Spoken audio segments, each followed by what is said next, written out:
Making good progress? Hope it's all going smoothly. Oh, hey look! They made it back as well! Flint's! Llama! How did it all go? All is well, thank you. Nefer and Yehoda had to stay at the curatorium to wrap things up, so they won't be joining us for now.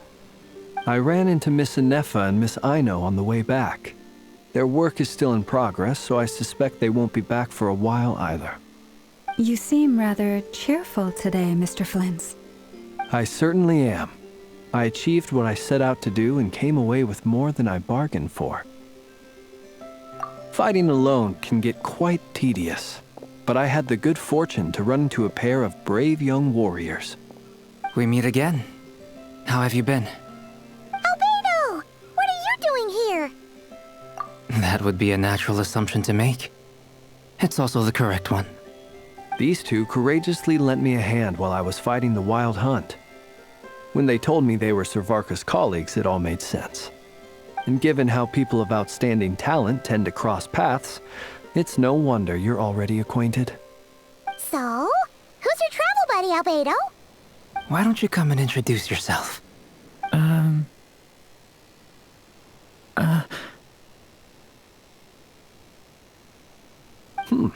A gentleman of few words, I see. And a rather stern countenance. I presumed you were acquainted with him. Is that not the case? It's nice to meet you. Again. We've technically met before. Wait a sec! You're Minnie Durin! That's right. It's me. I'm glad to see you again. By the way, he says it's okay if you drop the mini. Yeah, I'm not as mini as I used to be. Interesting, isn't it? The first step towards blending into human society appears to be reflecting on whether one's name really reflects who they are. Wow! You look so different! In a good way, of course. It's great to see you looking so healthy. Thank you, Paimon. And although you're as mini as ever, I understand that diminutives don't always convey endearment. I'll be sure to simply call you Paimon, as a sign of my great respect for you. Wow! You're such a smooth talker now. Paimon could get used to this. From now on, you may refer to her as your esteemed guide, Paimon.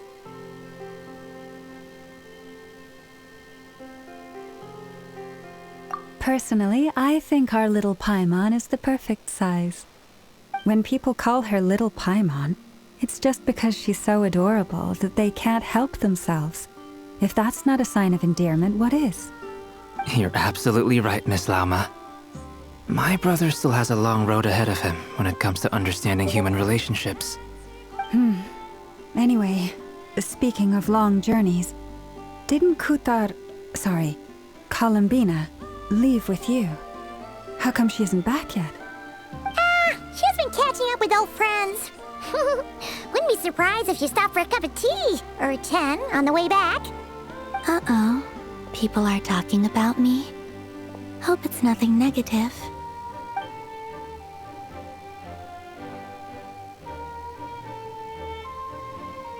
Judging from your expressions, I'm guessing it all went well? It's getting crowded here. I'll go grab some chairs. No need. This is a job for an alchemist. I'll whip some up momentarily. Thank you for your hospitality, ladies and gentlemen, but I was merely escorting my friends back. I'll be meeting Sandrone shortly, as we still have some things to discuss. It's been a pleasure, everyone. But this is where I'll say goodbye. We really appreciate your help. Oh, come on. Spare the formalities. I'm just glad I could help out some true friends. I understand. Well, bye for now, Harlequino.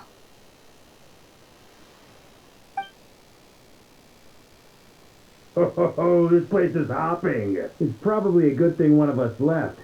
Otherwise, we might not fit all these people in. Are you saying we're about to run out of chairs?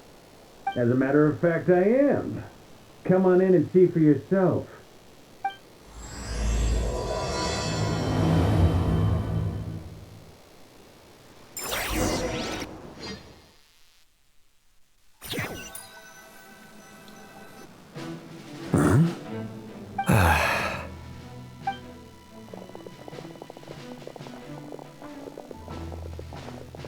I overheard your little chit-chat outside, by the way. With Miss Columbina's colleague gone, we should be back to the original crew plus the other colleagues I brought in. Though, it looks like we have another new face. Someone else managed to rope in a colleague, too? Frankly, you and Paimon are the only people I know here. This here is Deansliff, colleague of Tibet's greatest guide, Paimon, and greatest adventurer, the Traveler. Well, not exactly colleagues, more sort of friends. When someone else jumps in to do the announcing, you know you're speaking to someone important. Let's hear what he has to say. Note to self. Once Paimon knows your name, the rest of the world will soon follow. When he comes looking for us, it's usually something important. Paimon's guessing you've heard about the Wild Hunt, then. From the looks of it, you're about to hold a meeting. If I were to say that the Wild Hunt is our mutual enemy, would that earn me a seat at the table? As the saying goes, the enemy of my enemy is my friend. Mr. Dainsliff, there's a seat with your name on it. Though, I can't promise the same for everyone else. Hey, Albedo, think you can rustle up a couple more chairs? After all this time apart, Grandmaster Varka's first order is to rustle up a couple more chairs. I've missed this.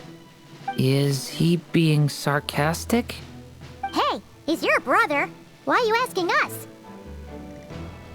I've still got a lot to learn about the nuances of human conversation. Trying to decipher Albedo's way of speaking has been like jumping in at the deep end. Oh, good point. Paimon gets you now. Don't sweat it. There are people who go their whole lives without getting the hang of it. You're ahead of the game already.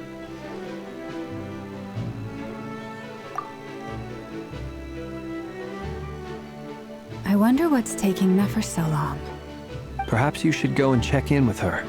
If anyone can hurry her along, it's you. I just got back from the curatorium. Besides, aren't you curious to see what's taking her so long? Miss Nefer doesn't strike me as the type to share secrets.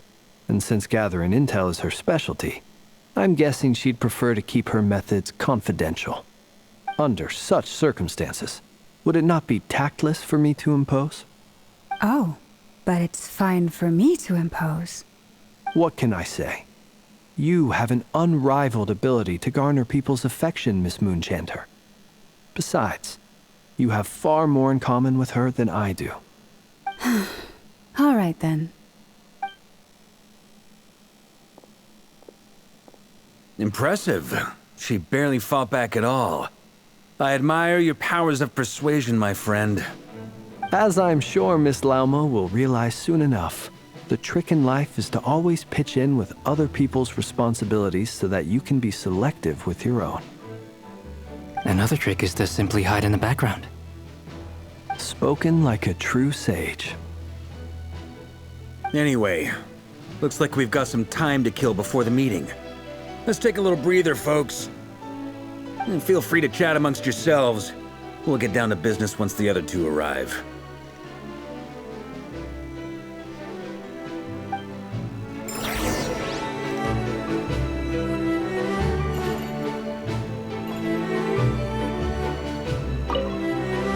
You're both awfully quiet.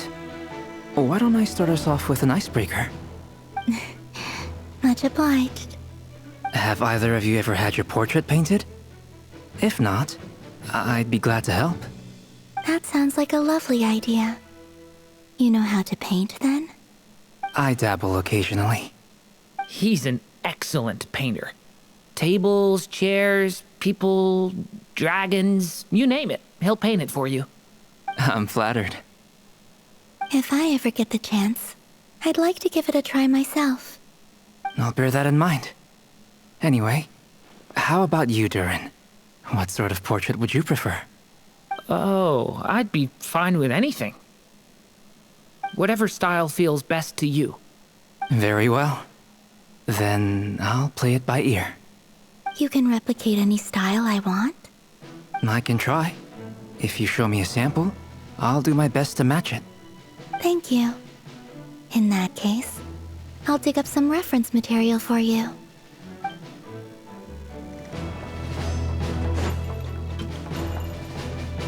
Is there something you'd like to say to me? Yeah! For starters, why'd you just show up here without even giving us a heads up? If you think back to our previous interactions, you may recall that that's hardly out of character for me. You do have a point there. Oh yeah! You'll need to find somewhere to stay the night too, right? Want to tag along with us? You never know.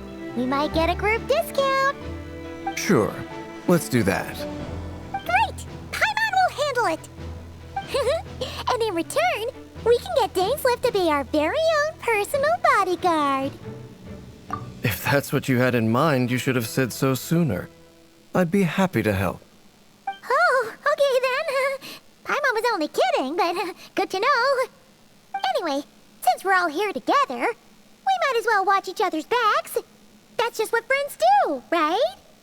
Indeed. Thank you.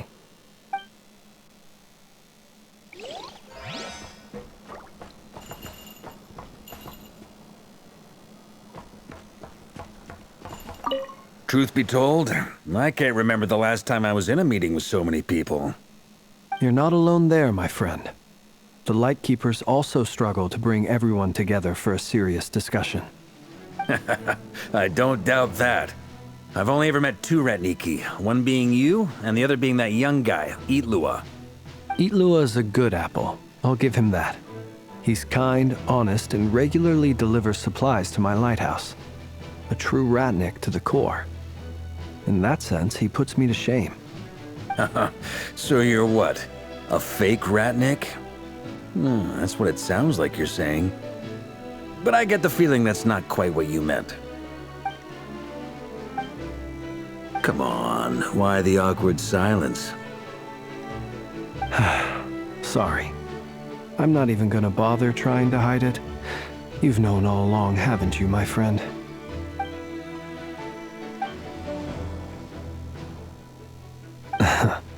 Now that was an awkward silence. Let's just keep this between ourselves. Probably best if Itlua doesn't know, huh? That goes without saying. Gotta be careful what you share with youngsters, after all. Anyone else in the know? Let me guess. The Traveler and Paimon? It's dangerous being too sharp for one's own good, you know. Then, in the name of the Animo Archon Barbados himself, I swear your secret's safe with me.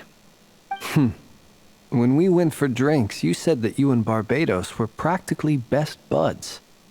In the light of that claim, do you really expect me to take your oath seriously? Of course. Just as long as you don't go spreading around the fact that I'm close with Barbados, all right? Fair enough, then. Nothing like a bit of mutual leverage to seal the bonds of friendship.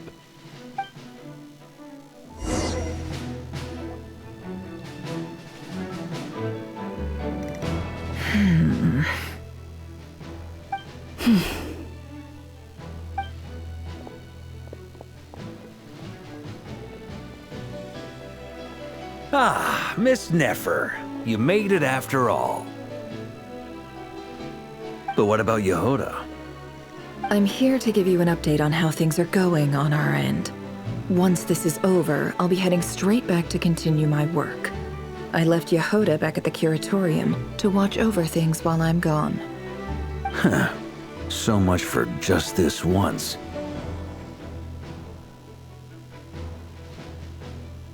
Shh! Not so loud! We're on a roll here. What if she remembers and suddenly decides to back out? Did you say something, Mr. Varka? Huh? I didn't say anything. Right, Flint's? Must have been a frog. They get so noisy around here at nighttime. It's like they're putting on a concert in the background. Anyway, before we begin, there's a few introductions to make. Let me start by saying that it's an honor to be speaking before so many distinguished colleagues and collaborators. First up, we have Miss Lauma. As Moon Chanter, She's the leader of the Frostmoon Scions, a local religious community in Nodcry. Then there's Miss Nefer, boss of the Curatorium of Secrets, an intel gatherer extraordinaire. Nefer is leading the investigation into Rarer's background, assisted by Yehoda and Lauma. From the little I've heard, they're making some great progress. Over here, we have Mr. Flintz, a ratnik and guardian of the abandoned lighthouse. In our last operation, he courageously distracted the Wild Hunt to buy time for the rest of us. For those of you who've never met, this is Mr. Albedo, a renowned alchemist and captain of the Knights of Favonius investigation team. By his side is a new face for us all, myself included, Mr. Durin, who has come to lend his aid. Next up, we have the Moon Maiden and former Fatui Harbinger, Miss Columbina. Then we have the Traveler, who's earned more titles than I could possibly hope to list out, so I'll spare you the rundown. And Paimon, the ultimate travel companion and quite possibly the best guide in all of Tevat. Wow! That's a lot of people! Great turnout! Miss Nefer, it looks like you might have another job coming your way, so, congratulations on the booming business, I guess. You think I haven't got enough on my hands as it is? Who's looking for me now? That would be me, Miss Nefer. I have a commission for you. And you are? Who I am doesn't matter right now. What does matter is that I'd like you to gather more intelligence about the Recher of Solnari. Well, it's not as if we never take on anonymous commissions, but in your case, I'll have to decline. I'm gonna take a wild guess and say your job's probably more hassle than it's worth. Something about you seems like bad news. It's my eyes, isn't it? Conrian, I assume. And what's with the mask? Are you trying to hide your identity? In any case, the fact that you're even still alive raises an awful lot of questions for me. My name is Dainsleif. And yes, I am from Conria. As I'm sure you're aware, the Recher of Solnari's real name is Rerir. He was once an acquaintance of mine. Really? Then you must have been quite an influential figure yourself. You flatter me, but none of that matters anymore. My point was simply to clarify why I have asked Miss Nefer to investigate Rerir's background. So you're both from Conria, and it sounds like you used to be friends? What am I missing here? Surely you already know how he became one of the Five Sinners. I'll tell you everything I know. The history of Conria, the names and identities of the Five Sinners. I remember it all like it was yesterday. I have never spoken openly of this before. But the truth was exactly as people say. The Five Sinners were each driven by their own desires, and it was by playing upon these that the Abyss tempted them to their fall, tearing Conria apart in the process. The visionary, Vedifenir, who wished to foretell the future. The wise, Haroptatir, who sought limitless knowledge. Gold, Rhindaughter, who desired to create life. The foul, Surtologi, who pursued supreme strength. And last, but not least, Recher of Solnari, Rerir, Ravager of the Moon. Of the five, Rerir is the only one who remains a mystery to me. He never harbored grand ambitions, so what changed in the space of a single night? How did he come to fall like the others? In other words, you're saying that his change came as a shock to you, and you have no idea what actually happened? That's right. You mentioned how the Abyss tempted them, which led to their fall. But what did that look like in practice? And what other context can you give me about the events of that time? The more detail you can give me, the better. Strangely, now that it comes to it, I hardly know where to begin. The fateful night took place during the era of the Eclipse Dynasty. One day, my elder brother, the visionary, Vedifenir, was summoned to the palace by the Vinster King, only for the king to gouge out his eyes and cast him into the dungeons. When I came to hear of this, my fury knew no bounds. I gathered together every ally I thought I had, and together we set a night to storm the palace and free Ved. Centuries on, the memories of that night still haunt me like a never-ending nightmare. We broke through the palace gates, just like we had planned, each striking towards our separate targets. But then, I was betrayed. Even Vedafenir, the very person I had come to rescue, abandoned me and partook of the Abyss's power. So, it's personal after all. Then tell me, Mr. Dainsleif, what price are you willing to pay? You, of all people, must know that nothing comes for free. I cannot say what price would be worthy of such a commission. But know this. Rerir was not always a madman. Believe it or not, there was a time when he was just an ordinary man, working for the Conrian Intelligence Service. Uncovering the truth of Rerir's past is the only way to unravel this mystery. But before you decide if you will accept my commission, I will tell you more about him. Enough, I hope, to help you plan your next move. Sounds pretty good to me. Feels like we just flagged down a random passerby, only to discover he's actually a master strategist who has a score to settle with our enemy.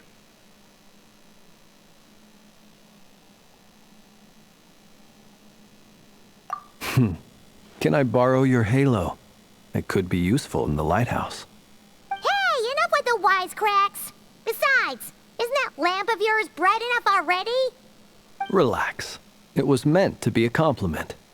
If that was a little over the top for your liking, I'll make sure to tone it down next time. I'll give your proposal some serious thought, Mr. Dainsleif. Let's speak in private once the meeting is over. Before that, there's a few things I'd like to share.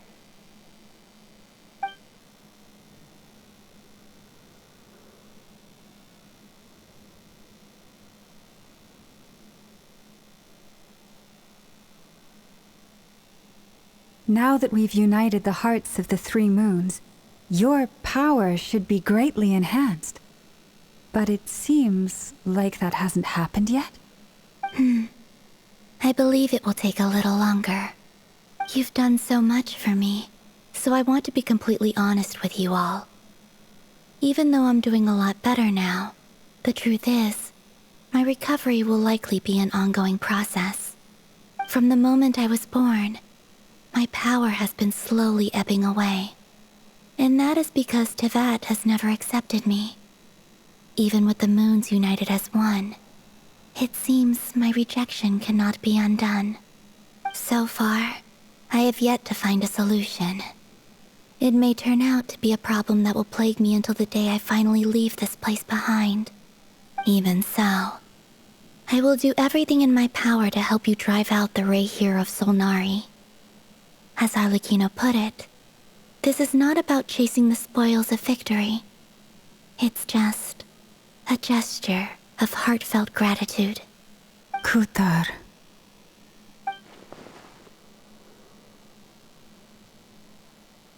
Defeating the Rehir of Solnari will be no easy task. While my strength slowly recovers, we'll also need to gather more intel. Naturally. We should take all the help we can get if we hope to defeat him. We've considered several viable plans now, but our choice hinges on the answers to a few key questions. Is it even possible to kill Rerir? What experiences shaped the person or monster he became?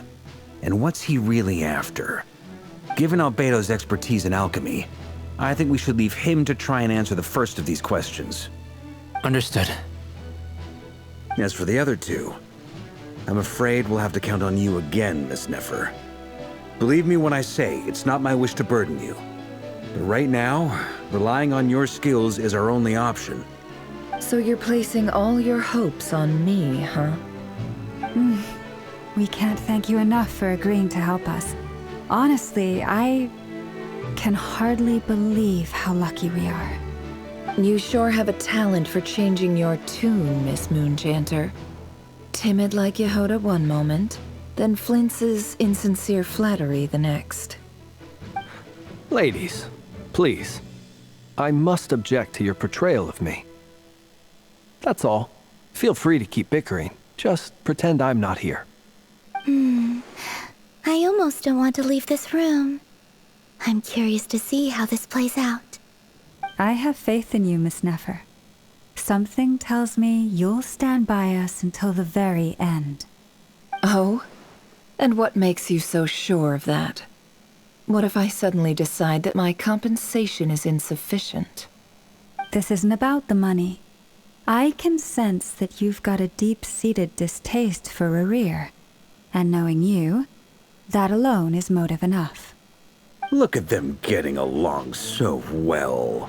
Like two peas in a pod. And I'm the one they accuse of insincere flattery. There is no justice. Miss Lauma, you have to understand something.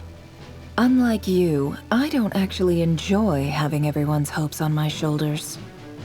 Is that right? Well, maybe the fact that I'm willing to put my hopes in other people says more about me than you. But the fact is, I also trust you. And that's because I know that you're someone we can count on. Anyway, we've got our plan, so let's get moving. Mr. Dainsliff, let's talk.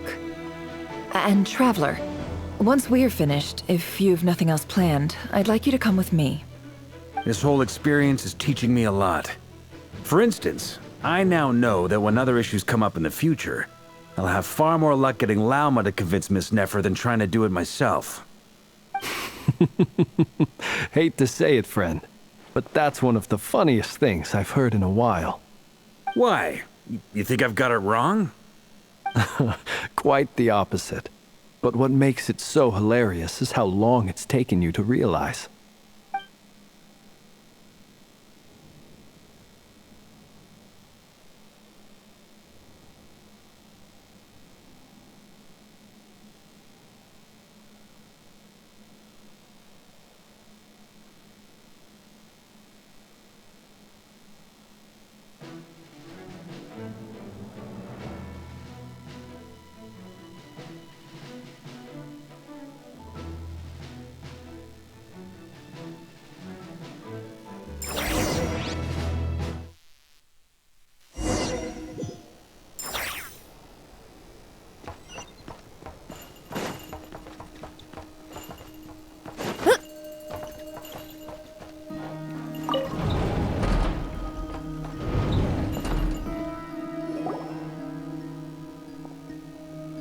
Thank you for waiting. It's okay. We actually used the time to help Dainsliff get a room at the hotel. That's very considerate of you. Now, I trust you share my curiosity about Rerir's past, and you seem fairly familiar with Mr. Dainsliff already. We spoke at some length after the meeting. He was the one who suggested I should invite you to join this operation. He feels confident that these secrets will be safe with you. Dane has a lot of faith in us, that's for sure. Likewise. I appreciate that you got right on board without interrogating me about why I invited you. It shows that you trust me to explain everything in due course. That's because we know what you're capable of. We appreciate you too, Nefer. You might have been forced to help in the beginning, but this time, it was your choice. That's one way to put it. Another is this, that once a decision's been made, it's set in stone. After that, my only goal is to see it through. All right, so here's how it is. I'm going to access Rerir's thoughts again using my confidential method. Now, I'm sure you've seen things like this before on your travels, so you're surely well aware of how dangerous it can be. The reason I've gathered you all here is to ensure my safety during the proceedings. I plan for us to enter the fragment of his consciousness together, And once inside, I will focus on searching for information. Think of this as a diving expedition into someone's brain. If I'm the diver, you are my safety equipment, tasked with keeping me alive while I'm under the surface. Once the ceremony begins, we will all be spying on privileged information. But in the interests of safety, you must remain absolutely silent at all times. We will discuss our observations after the ceremony has concluded. Lastly, any individuals of a weaker constitution are advised not to partake in the ceremony. In any case, Paimon has her own job to do, which requires staying in the room but not joining the ceremony.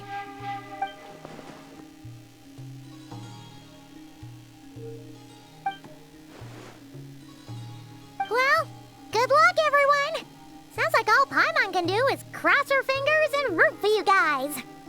There's a little more to it than that. I was being serious when I said you have a job to do. While the rest of us are inside Rarier's mind, it's imperative that we have a team member on the outside.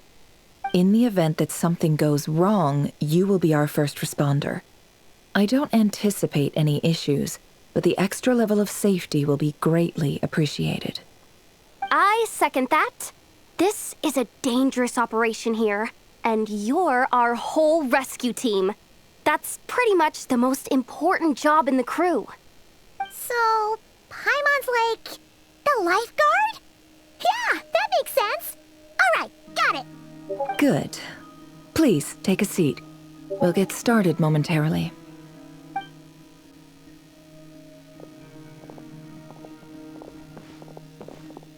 So, did Mr. Dainsliff tell you anything else? He told me that he believes Rarier kept some big secrets in his life. He's not sure that they were the cause of his eventual downfall, but he's asked me to uncover what those secrets were all the same. But surely you're not planning to go through with this, no matter the cost. If you think that, you'd be overestimating me. I'm a businesswoman, not a mercenary. But I do have my own professional reasons for taking this job.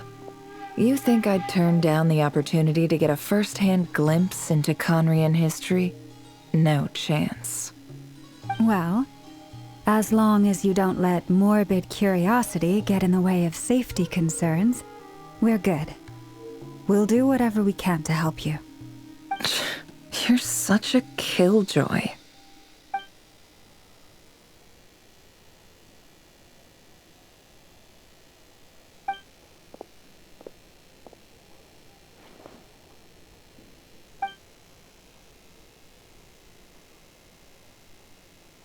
All right, I'm good to go. All set over here, too. Promise, Paimon, you'll be extra careful. All right. Let your whole body relax. We're about to begin. Close your eyes.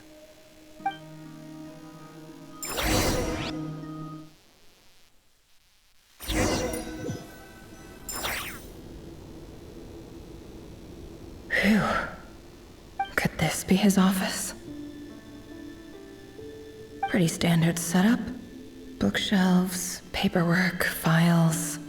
According to Dainsliff, Rarier used to be an intelligence operative. Chances are there's plenty of top secret intel stashed away in this room. Is this where you keep your secrets, Rarier? Can't say I'm not looking forward to this.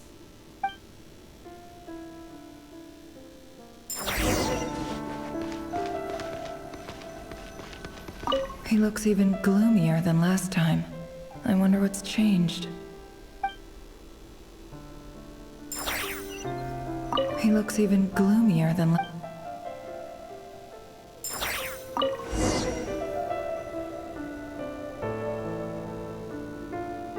Today's files are in. Time to wade through them, just like usual.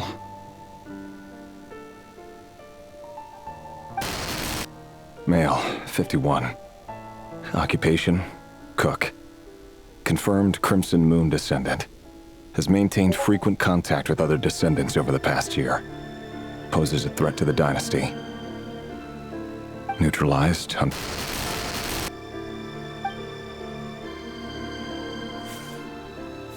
This one should be archived under purged targets.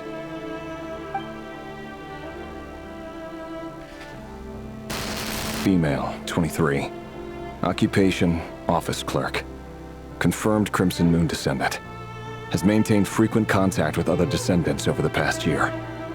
Poses a threat to the dynasty. Neutralized.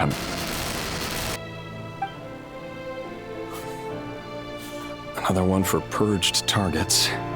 Sounds like she was that other man's daughter. Never mind. What's it got to do with me?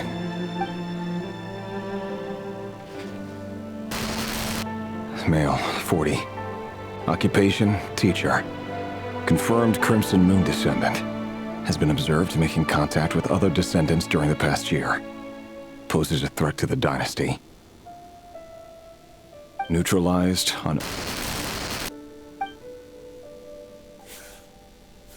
Just another nobody for the archive. Come to think of it, I remember surveilling this man. A case like his never would have been considered a priority in the past. Huh. He barely even interacted with other Crimson Moon descendants.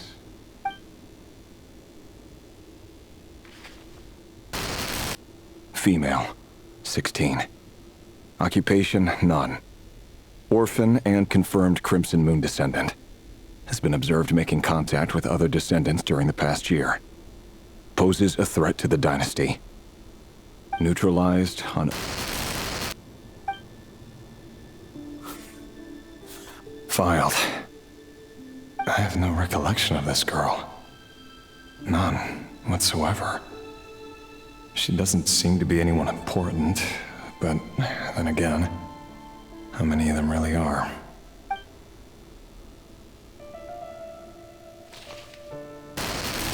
Female, 13. Occupation, none. Orphan and confirmed Crimson Moon descendant. Has been observed making contact with other descendants during the past year. Poses a threat to the dynasty. Neutralized and... Filed.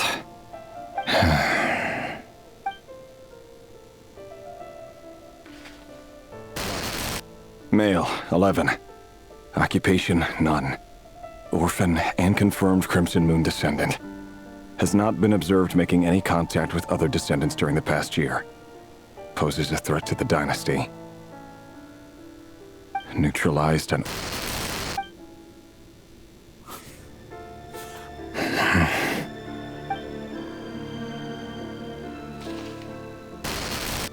Male.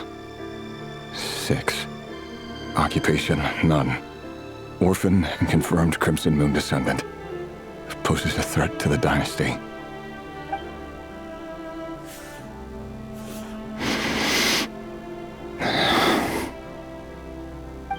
It's funny, isn't it? Your job is becoming both harder and easier at the same time, depending on how you look at it. Sooner or later, the Crimson Moon descendants will be completely wiped out. But as their numbers dwindle, they become harder and harder to track down. That's not how it is.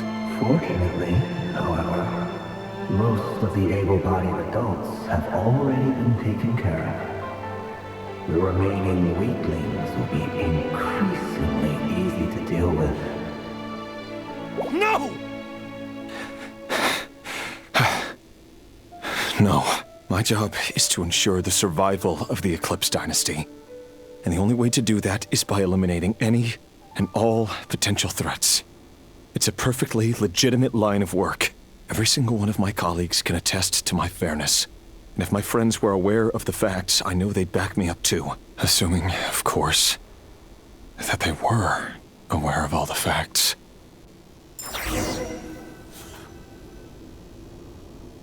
He looks even gloomier.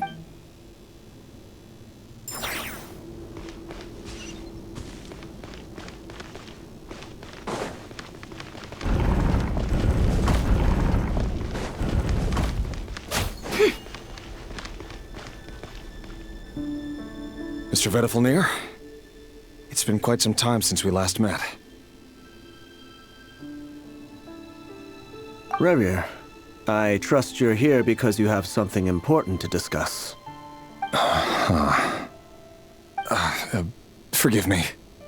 I wasn't tuning out, it's just, I noticed you didn't even phrase that as a question. As if you knew I was coming. Tell me, does someone in your position ever feel the need to ask questions at all? It is indeed within my power to foresee certain things.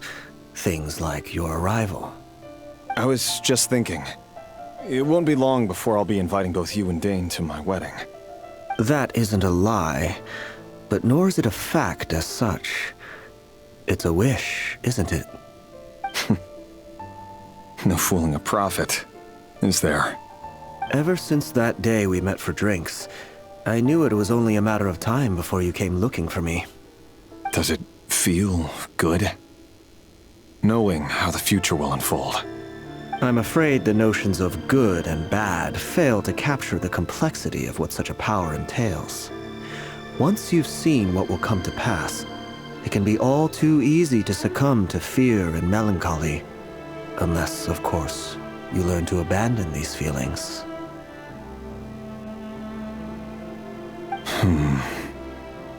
You fear my silence, and long to hear the words I left unspoken that day. That's right. You must have noticed my reluctance to broach the subject. And the reason is simple. Because the truth could never have lived up to your hopes. For both our sakes, such words are better left unsaid. The burden of prophecy was never meant for your shoulders. So who exactly do you deem worthy to hear your prophecies? None but our exalted king? Or rather, our king as he once was. You're closer to his majesty than I am. You must know better than anyone how much he's changed. You say that as though it is to my benefit. Yet precisely because of that, I dare not speak rashly. A king can turn out to be the most virtuous of rulers, or a tyrant more terrible than the most vicious of dragons. You are so wise and far-sighted, yet still you would have me live in fear of the unknown? You make a fair point. Especially given my silence alone was all it took to send you spiraling downwards. Very well then. Let me offer you some advice. And I say this not as a prophet or a visionary, but simply as the brother of your friend.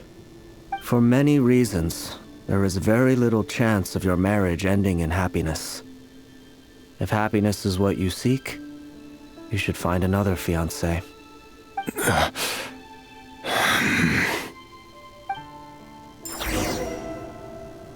Hold on. There's that same black fog again. Could this memory belong to Thelindis? Wait. Hear me out. This time we finally got a clear look at his face and learned his true identity. His name is Rerir, and he claims to be one of the king's guards. What did you say? A cruel irony, isn't it? The man you're set to marry leads a double life as a brutal executioner. Why are you telling me all of this now? Simple. It's because I want you to kill him. You are the only person he would never suspect. No, absolutely not. I would never dream of doing such a despicable thing. So you'll just stand by and watch him slaughter us to the last? Do not forget that the blood of the Crimson Moon flows in your veins too. The blood of the Crimson Moon? What does that matter now? The dynasty has long been dead and gone. You think that alone is reason enough for me to throw away everything I have? Why wouldn't it be? You two were once a child of the Crimson Moon, just like me. Don't tell me you've never felt so much as a flicker of fury for the way we were trampled into the dust. As long as you promise to abandon this pipe dream of restoring your dynasty, I can try to persuade him. Or have him persuade the Vinster King. Persuade the Vinster King? Do you even know why he's so obsessed with hunting us down? Why he keeps trying to force us to hand over our secrets over and over again? Or why we refuse to give up on restoring the dynasty? The Vinster King. A blind fool. His eyes clouded by powers from beyond this world. A petty little man with a miser's heart. And he dares to sit upon the throne? Mark my words. Sooner or later, Conria will fall. And it will be his doing. If you can't bring yourself to do it, so be it. Just you watch. It won't be long before calamity descends upon us all. The Rehir of Solnari. That really is quite a secret you've been keeping from me, Rerir. But who am I to talk? Am I really any better? I've kept my own past a secret this whole time, too. Love should be built on honesty. But ours was born from lies. And yet, is it really so wrong to hide things that would only make life harder? If we don't cover up the parts that no one else should see, how can we go on pretending to be normal? Vedifulnir must have known all this. And that's why he made his prophecy. In the end, nothing stays hidden forever.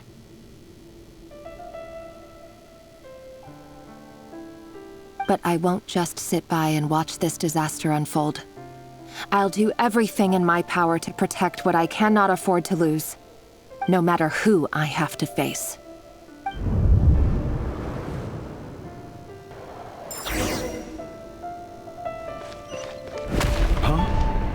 Was that Rerir who just walked past the window? Doesn't it give you the chills that he still takes the same road to work every day? As if nothing ever happened. Those people at the deli. Enough already. They're clearly pretty taken by their own disguises, so just smile and play along. Pull the rug from under beasts like that, and you'll risk having your throat torn out. Deli? Oh. They're talking about those people from the opposition. Right. I'd almost forgotten they used to run a deli. People of no consequence always vanish so easily. And no one even remembers them.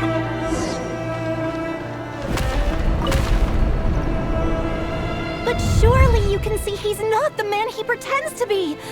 So many have died already. And they say that the king's madness grows with each passing day. We're not going to survive this, are we? But why does it have to be this way? Do we really deserve to die just because of the blood that runs through our veins? Felindis, are you even listening? Sorry, Freether. My mind was off wandering. I heard you, though. You're talking about what Rerir said. He's just following the king's orders. He's a secret agent, and it's his job to hunt down rebels and dissidents. By the time you first met him, he'd already taken lives. Maybe he was using you from the very beginning. No. Rerir has no idea I have anything to do with the Crimson Moon. My family are only distant relatives of the main lineage, and besides, my eyes are perfectly ordinary. Truth be told, apart from my teacher, pretty much no one knows I have any connection to any of it. It's been a long time since my family severed ties. But as Orlog said, who could possibly talk sense into that raving lunatic of a king? No one. I'll work something out. Trust me, I'm with you all. But for now, you need to keep yourselves hidden. Don't let anyone find you, anyone at all. Don't forget that Rerir is an Eclipse operative. You need to be extra careful when he's around. And when I am too. For now, don't come looking for me. And if anything happens to me, just act like we've never met. If even you can't escape this, what hope do the rest of us have? But after all this time together, surely he wouldn't lay a hand on you. I won't speak in his defense, nor can I give you a clear answer to that question. But I'll do everything I can to put an end to this. Here, hold on to this. If an opportunity to escape presents itself, take it. You'll be glad you took some spare change. You call that change? But what about you? I've got a job, and there's still money coming in. But you can't go anywhere right now. Please think about yourself for once.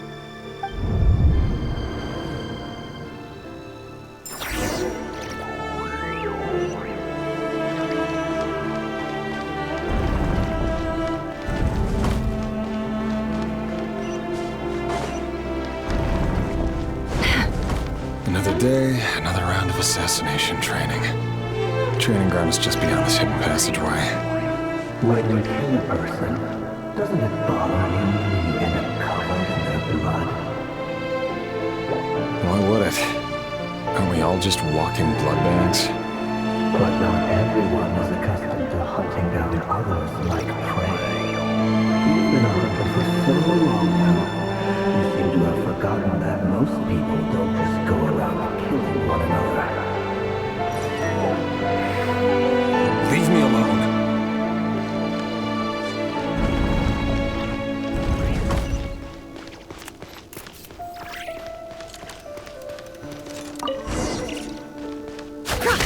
Make sure you have a firm grip on the handle. Then choose your angle well. Keep your movements light and brisk. Pray one says a thing. I doubt that. I'll bet no one's ever died a quiet death at your hand. I work clean. No traces.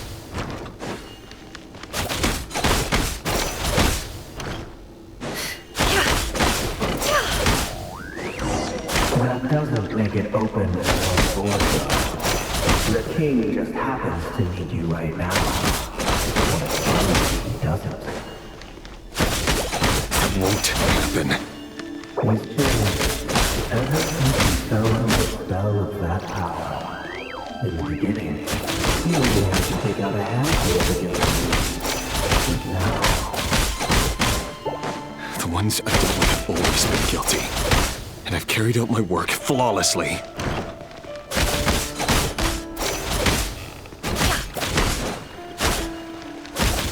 It all adds up.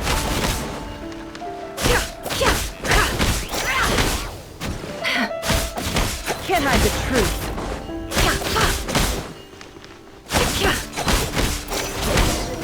You know why Felindis didn't accept your proposal, don't you? Was it because she didn't trust you? Or something else?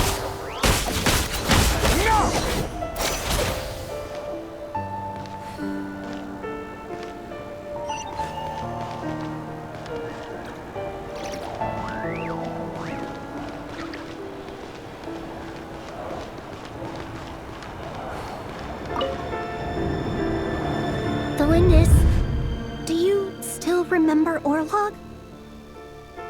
Orlog. The boy who was pretending to sell flowers. You spoke for quite a while, didn't you? Yes, we did. What about him? He was arrested 2 days ago. Chances are he's already dead. He... I just don't get it! After everything he's done, why do you still stand by him? Or does it mean nothing to you that people keep dying? No, that's not... Just hear me out. I need to go now, Felindis. They're looking for us. You take care too. If you ever need a place to hide, come find us.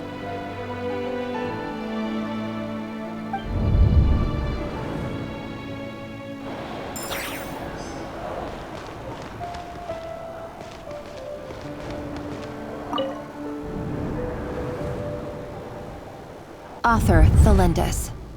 Over the course of this week, the research object was subjected to interference for a total of 47 hours for experimental purposes. The results are as follows. All subjects of observation that were sent inside have now... The situation within is proving more problematic than anticipated. No progress whatsoever. What now? Won't you give me even a glimmer of hope? Things are getting worse by the day. I have to find a way or we'll all be in danger.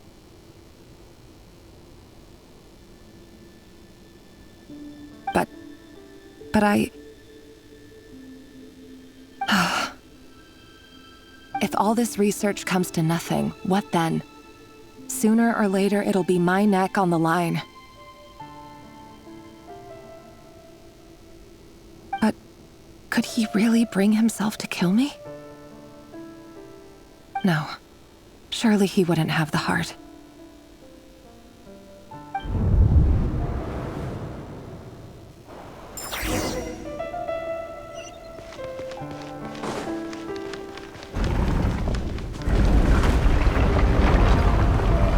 Why won't you just let us go? We don't even know each other. All we want is to live ordinary, peaceful lives. You want to live?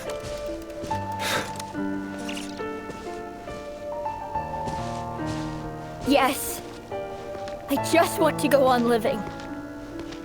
Is that really such an unforgivable crime?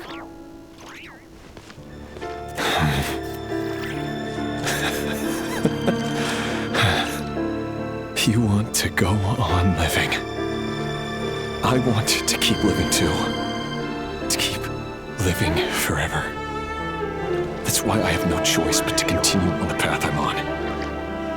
If only some savior would suddenly swoop down and change the way the world is. Too bad that's not going to happen. Imagine that.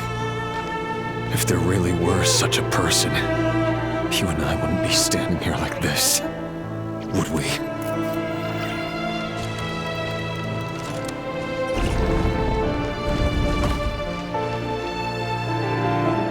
Today's files are in. Time to wade through them just like usual. No, I don't get tired of it. It's my job. And not only am I lucky to have it, I'm good at it too.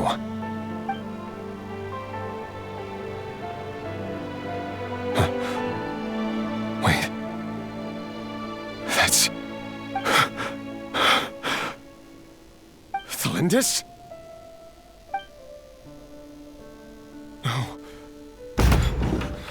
No. No! Why? But you bear no mark of the Crimson Moon. How could you possibly have anything to do with them? It cannot be! A diluted bloodline. Carefully concealed. I see it now. You've been living in the shadows just like me. What a fool I've been. Numbing myself with talk of justice. Even imagining my friends would back me up. But in the end, Irminsul. Finster King! How far are you going to take this? From the direct bloodline to secondary offshoots? And then what? Today it's the descendants of the Crimson Moon. Who will it be tomorrow? Will you not rest until everyone down here is dead? No. This cannot go on. This is where it ends.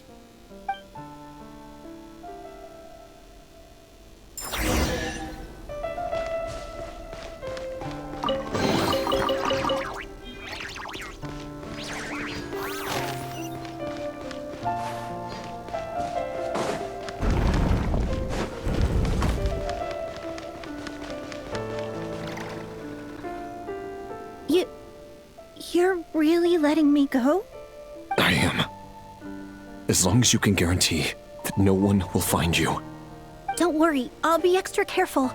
No one will know I was here. But... what about you? Me?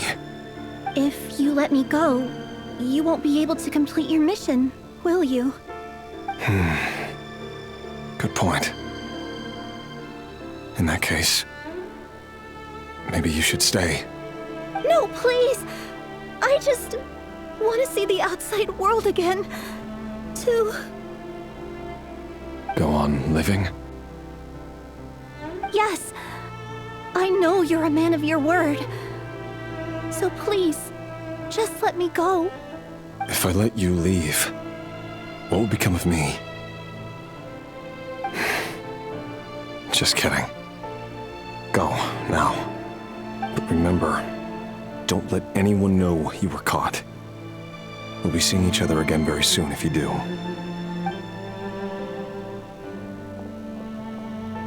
Even shadows in the dark must live by a code. But you can't save everyone. You've been whispering in my ear for days now, Vedifilnir. What are you trying to do? Break me down? I only say this because you long for an answer to your problems. Let her go, Rerir, or you risk losing everything. I will not abandon Thelindis. Then you'll need a little more vigilance and a lot more power. The world is changing, Rerir. Keep your eyes peeled for your moment of opportunity. That voice used to be so unclear. But now I know exactly whose it is. It's Vedifilnir. He won't tell me how to actually resolve any of this, but he keeps trying to manipulate me like a puppet. What's his game here? Tell me then. What will this moment of opportunity look like?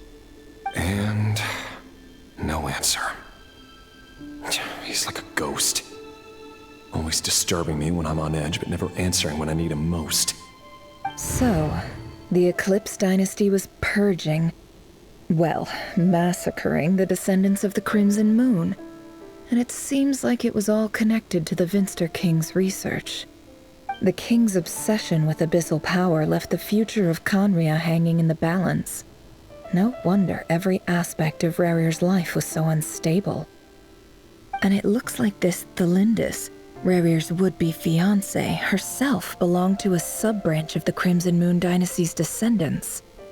It almost defies belief that a couple like them could hide the truth from each other for so long. If the Vinster King hadn't intervened in such a drastic way, they might have gone on deceiving each other for the rest of their lives. And why does Vedifilnir, Daneslif's older brother, keep talking in Rerir's head? This guy kept more secrets than I ever imagined. The human mind is like a vast desert of shifting sands. When you follow the flow of someone's memories, you only ever see the parts they're willing to let surface. Time for something a bit more creative. We've been inside Rerir's mind this whole time, building up a picture of his psyche. There's already enough clues on the board to start reading between the lines and mapping out the rest. Now, we can finally begin to put the pieces together. Sure, it'll only be a reconstruction, part simulation, part reasoning, but it's usually pretty accurate. Once we've built up a cognitive profile, we just need to cross-check the logic behind his actions. And then we'll be able to take a sneak peek at whatever it is that Rerir has really been hiding.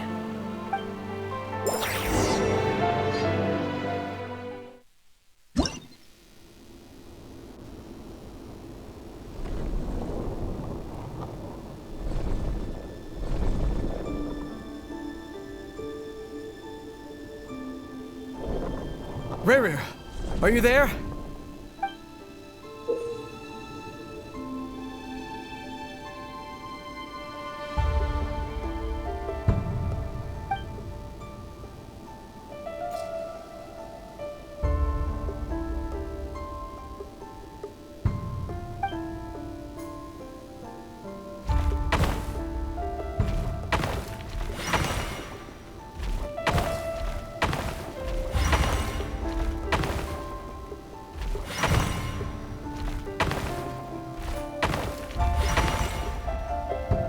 Hey, Rerir!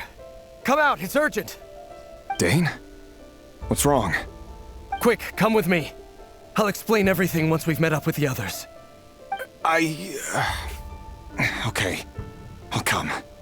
but the Lindis is still over at the Universitas. I'll need to leave her a note. All right then, but make it quick. I've never seen Dane so worked up before. Whatever this is, it must be big trouble.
This is a nice change, meeting you all at this hour.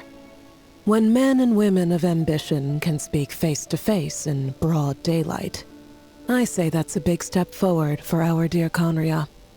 Don't be ridiculous. We do not fear the day. Why would we seek refuge in the night? You might ask your blade that same question. I'm told it prefers the cover of darkness. The word on the street is that Sertologi only strikes when he has an unfair advantage. But that is patently false. I see you're missing an arm and a leg. Surely only a fair fight could explain that. If this is your way of offering me replacement limbs, believe me, I'll take them. Oh, we can certainly discuss that. With bioalchemy, anything is possible. Assuming I have your full support in my research. Lunatic. Robtatir, what brings you here? Why, Dainsleif, of course. He invited me. Please, cast aside your apprehensions, Miss Rhindaughter. Whatever the rumors may say, I am but a humble servant of the king, and I can assure you he affords me no greater convenience than he does you. Well, the Universitas Magistrorum won't stop fawning over you. So at least some of the rumors must be true. You're clearly doing well for yourself, so drop the humble servant act. It endears you to no one. You're president of the Universitas Magistrorum, the chief royal mage known as the Wise by royal appointment, and by far the most favored among the 4 pillars of Conria. Vice President Veit doesn't even try to hide his envy when he sees you. My success is the product of hard work and good luck. It's as simple as that. Were the king not such an extremist, I hardly think I would have received a senior post at my age. Of course, no job is without its gripes. Serving a king like ours can be a challenging task, as I'm sure you can imagine. And as for Efterveit, in missing out on the presidency, he's dodged a mountain of stress. Like everything else in life, it comes with pros and cons. You're all here. I apologize for the short notice, but it was an emergency.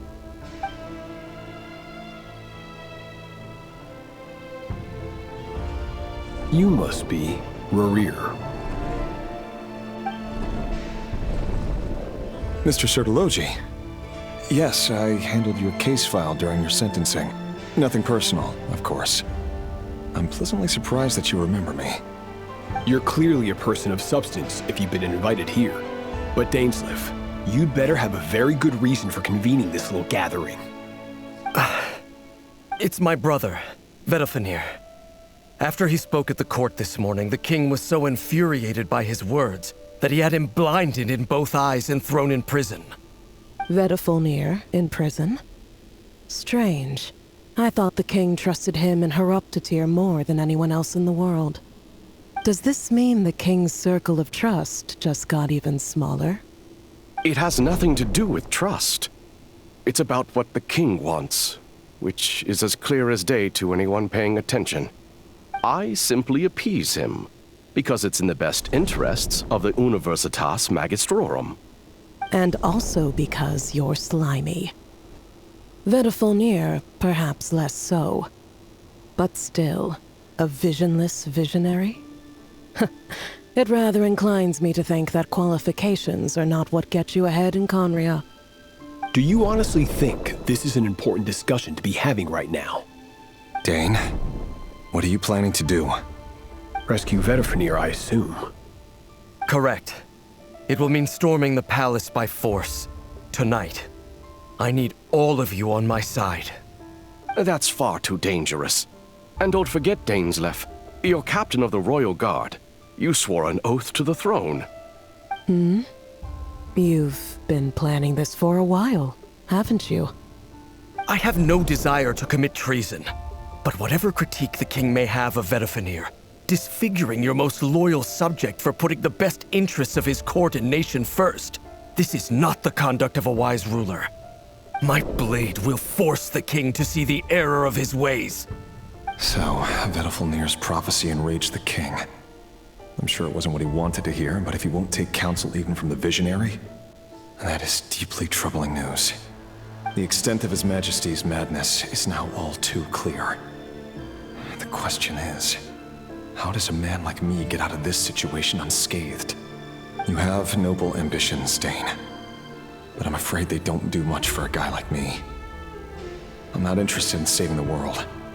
All I want is a letter of pardon. A letter of pardon? For whom? Thelindis? The chances of the Vinster King issuing a pardon for anyone connected to the Crimson Moon seem vanishingly slim.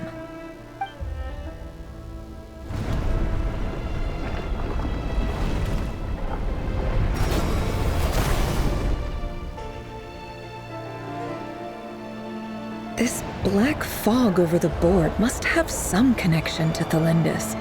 But why is it taking this form? Does it have something to do with Revir's past? Another mystery I'll need to unravel.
Author Thelindis.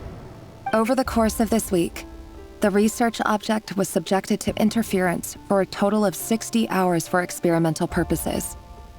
The results are as follows. Research dating back to the Crimson Moon dynasty has established 2 points regarding moon marrow. Firstly, its origins have something to do with a god's power.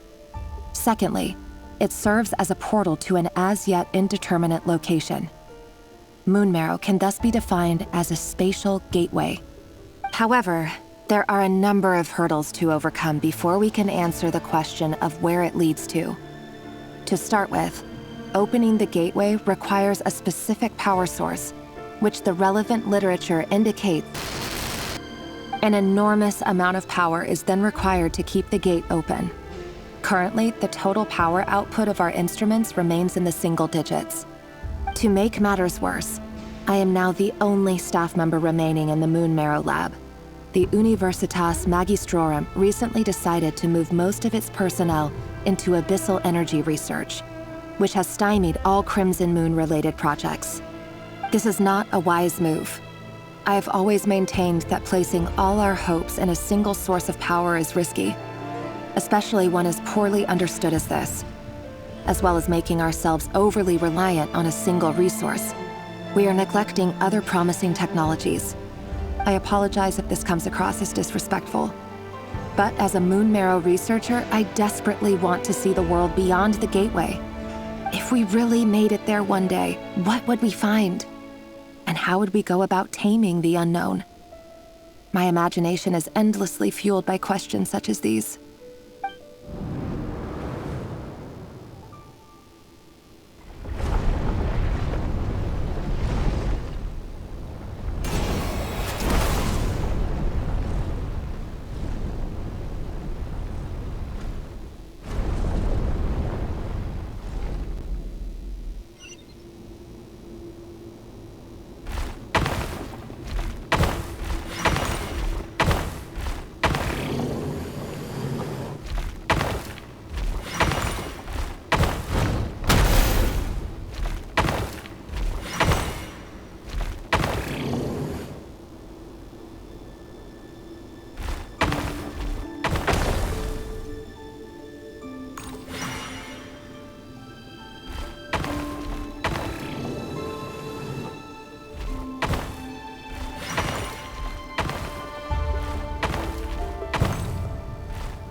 This is for you.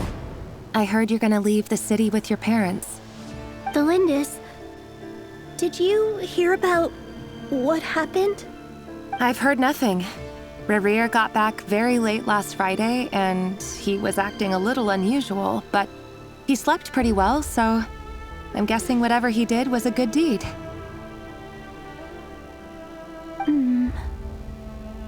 You never saw him, and I don't know what he did. And this conversation never happened. You understand?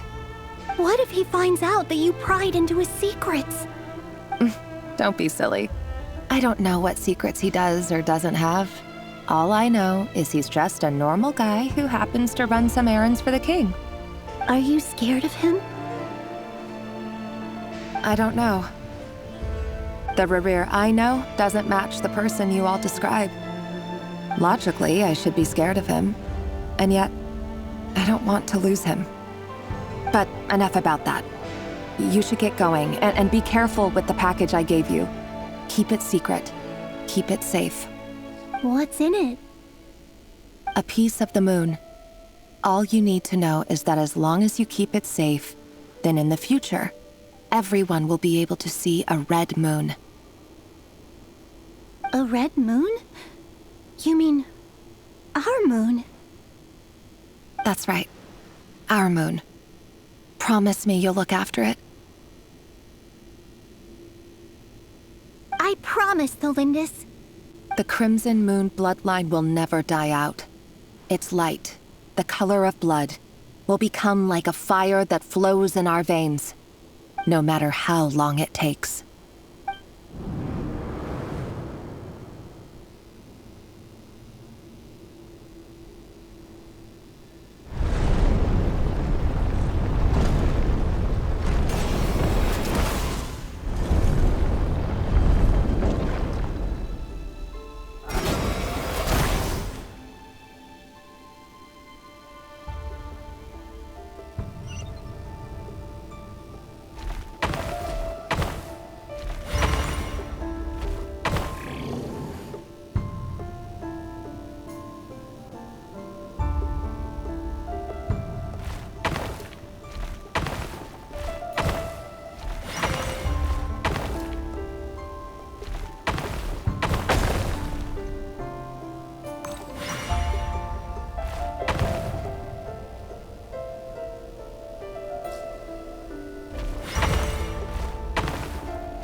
Hurry, everyone, and stick to the plan. Sir Dainsleif, what are you? Is this treason? You know what happens to those who betray the throne. Please, don't do this! It is the king himself who has betrayed the throne. He has betrayed all of Conria.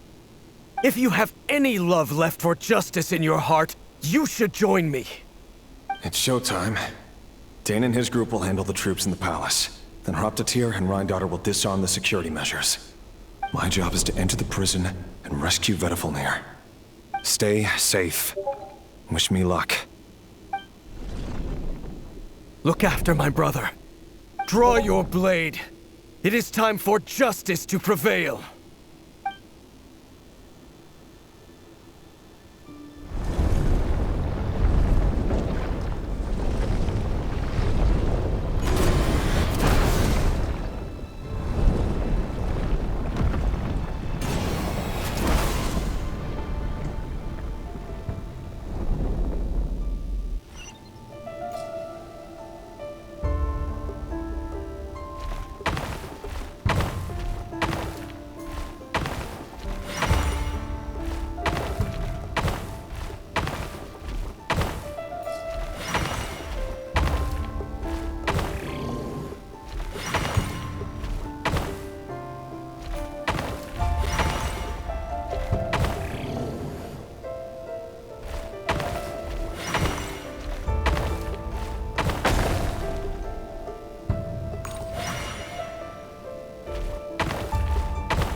And the smell is abominable. Clearly, the king doesn't allow his prisoners a single shred of dignity. This is dire. Found you. Hello, Mr. Vedifalnir. It's you. Surprised? Oh, wait. I guess surprise isn't an emotion that prophets feel very often. I certainly felt some surprise in the moment when I was blinded. Surprise at the king's sheer ignorance. Surprise at just how unfairly this world responds to words of earnest remonstration. I'm curious. What did you prophesize this time? It wasn't a prophecy. It was a word of warning. Someone had to say it. The king has forsaken all reason in pursuit of his obsessions. I simply told him that if he continues on this path, Conria will surely fall. But he didn't listen. Worse still, he stabbed you in both eyes and locked you away. Dane asked for my help. The court is in complete chaos now, but I'm sure you predicted that. Everything is transpiring as I foresaw, yet I am powerless to change it. Fate is an immutable force. I can but lament as the inevitable unfolds. I do wonder whether giving a man the power to see the future is nothing more for him than slowly crush his spirit. Forgive my curtness, Vedifalnir, but the king did not suddenly turn on you today. His suspicions have been brewing for a long time. You can't have wisdom beyond the reach of your fellow man without attracting his fear and suspicion. There are things the king does not want to see. So, he doesn't want you having visions of them either. He blinded you because he thought this would make the visions stop. He wasn't entirely wrong. I did indeed lose my power to see the future. Right up until... Until what? Just now. I believe I saw something new. Well, tonight could go a lot of different ways. 5 of us banded together to storm the palace, also we could rescue you. This will go down as the most tumultuous day in Conrian history. I sense hatred in you, but also hope. A desperate hope that with the tyrant deposed, that will be the end of the story. But this is not the end. It is the beginning of a new chapter, in a whole new story. There are many men of honor and courage in this world, Rerir.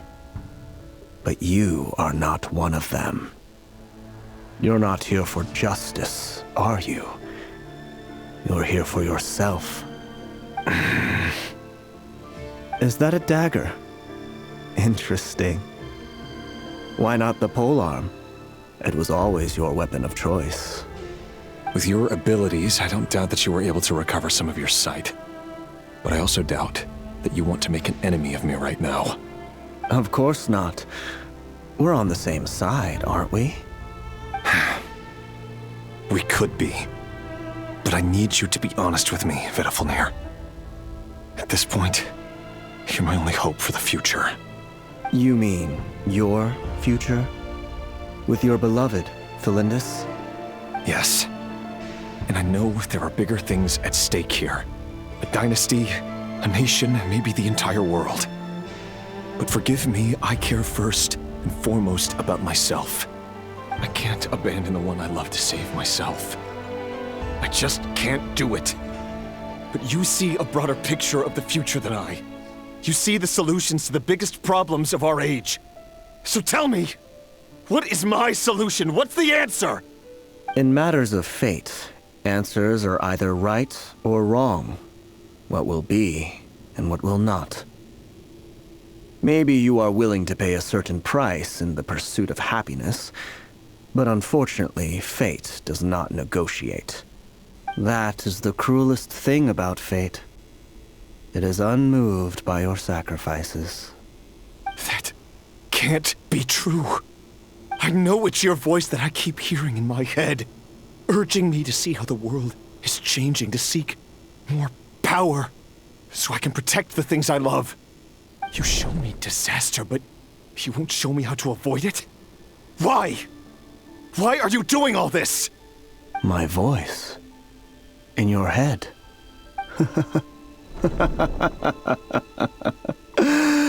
So, you hear it too. The voice that steals your mind, gains your trust, and drives you crazy. It turns out that we are not so different, you and I. Vedafilnir just broke into the strangest smile I've ever seen in my life, as if he'd discovered some monumental secret. But then he suddenly switched to looking extremely weary. Very well then. My advice to you is as follows. You must persevere. Whatever trials and tribulations you may face, be steadfast in the belief that they are your path to the future. For as long as you live, your story with Felindis shall not come to an end. That is the only chance you have of fighting back against fate. It is up to you whether you believe my words. Regardless, that is all I will say on the matter.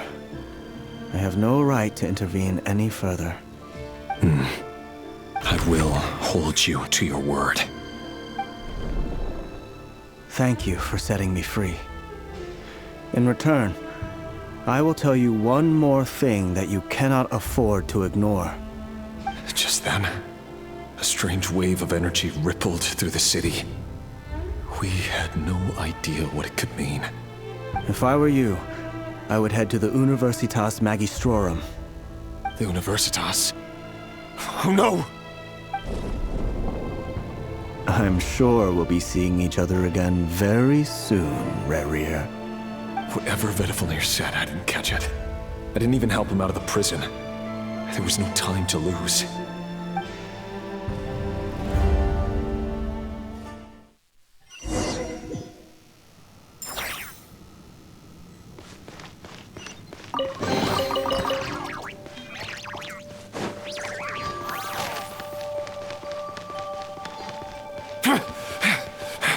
Monsters? Is this Rhindaughter's doing? By the Universitas Magistrorum. Out of my way!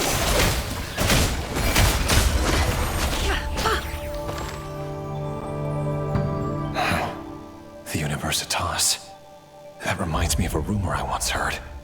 Allegedly, the king installed secret mechanisms in the palace and around the city. No one knows where they are or what kind of power they hold. But if they were ever going to activate, it would probably be on a night like tonight. Help! Help! Don't let them anywhere near you! Save me! I can't! Ah! That sounded like an explosion. So, the rumor is true? The king really went through with it. What other means does the king have at his disposal? They must run on power from the Abyss. And given it's a major center of Abyss research, anyone over at the Universitas will be in grave danger. I have to hurry!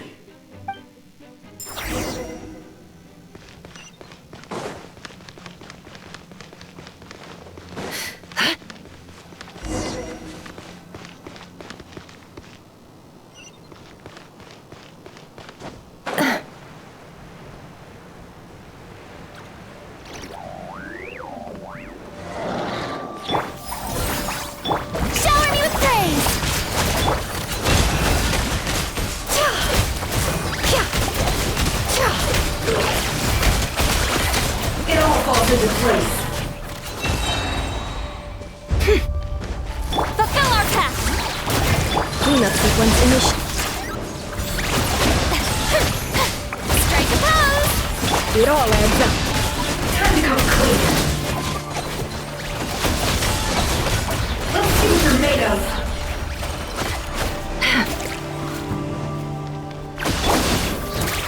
Insulation chamber deployed. No more lies. The deception ends here. It all falls into place.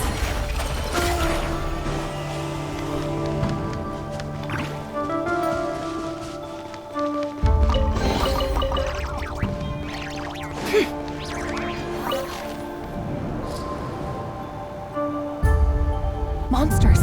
At the Universitas Magistrorum? Why now? Oh no! They're coming! It's no use. The table won't hold out much longer. The weapons. Where are the weapons? Of course.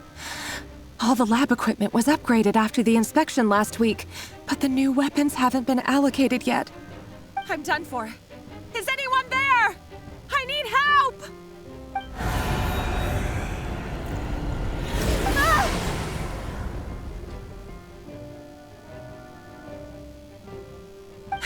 Stay back! Please stay back! Please!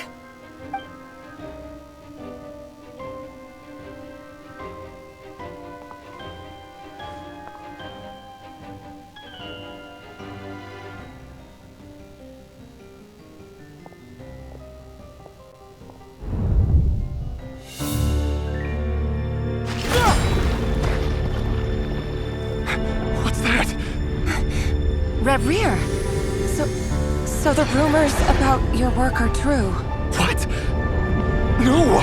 Listen, something happened at the palace tonight. We have to leave!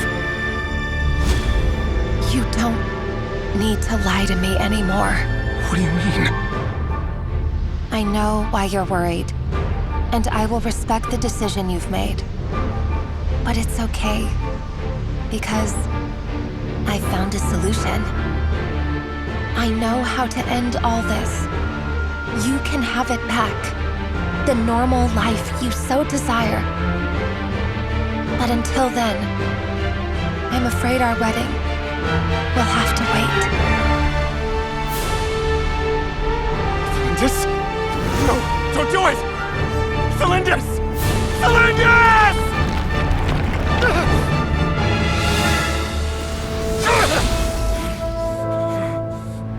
I told you, Rerir. Let her go. You will find someone better. No! No, I won't do it! I have to save her! By what means exactly? A lowly pawn. You lack the power and the strength of will. Do you know a way? Tell me! Come to the palace. Join us.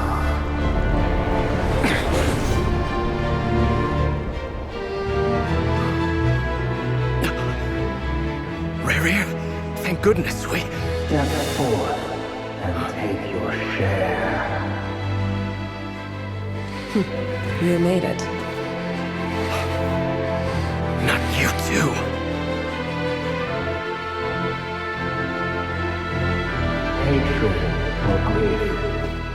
despair, desire. We all have our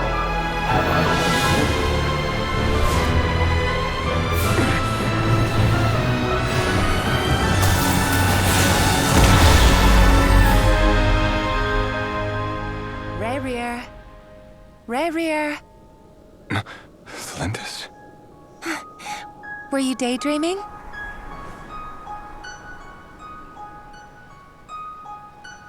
You still remember, Rarier? That question you asked me a couple of weeks ago? Oh. You mean the proposal? Yeah. I'm wondering, where do you think would be a good place to discuss it? Maybe in the garden? Or were you thinking a fancy restaurant? It's your choice.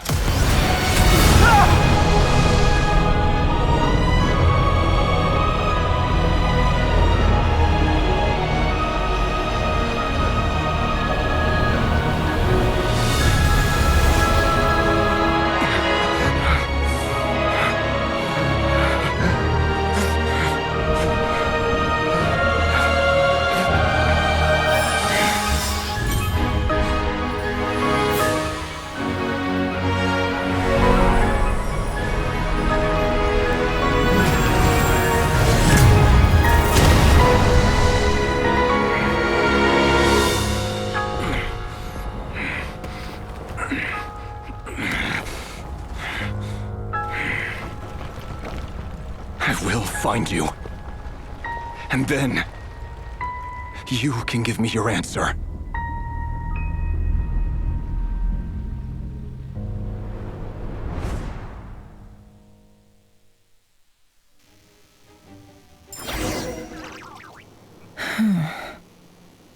So that's how the Raker of Solnari was born. A monster created by circumstance is a monster all the same. Viewing other people's thoughts for too long can get uncomfortable. Right now, I'm feeling a strong sense of loathing. In a nutshell, the story of Conria is what happens when the truth falls by the wayside. Everyone tells little white lies, and before long, you have a huge pack of lies that destroys everything. Whew. Time to get back. His past is filled with sorrow, but the tale of any fallen civilization is one of endless tragedy. Cruel as it may be, that was Conria's fate.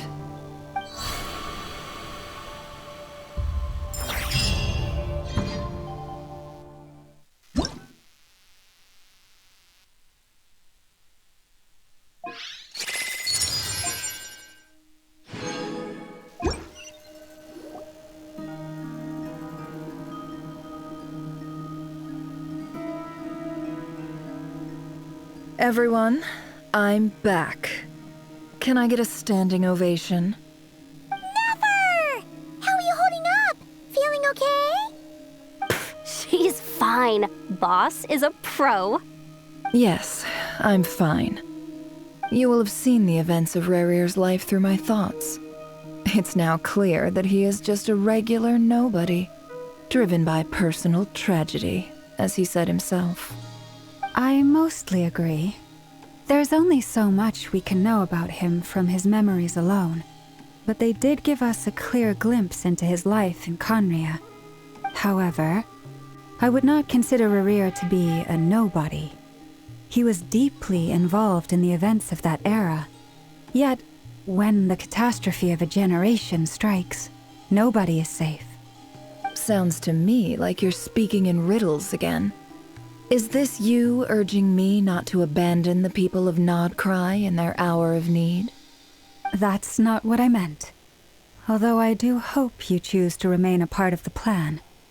Without you, the mission ahead will be all but impossible.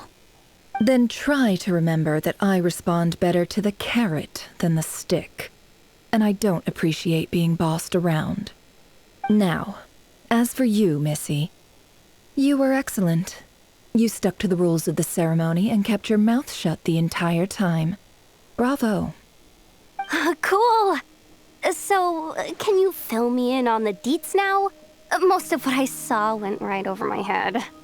Patience. You'll hear the whole story, don't you worry.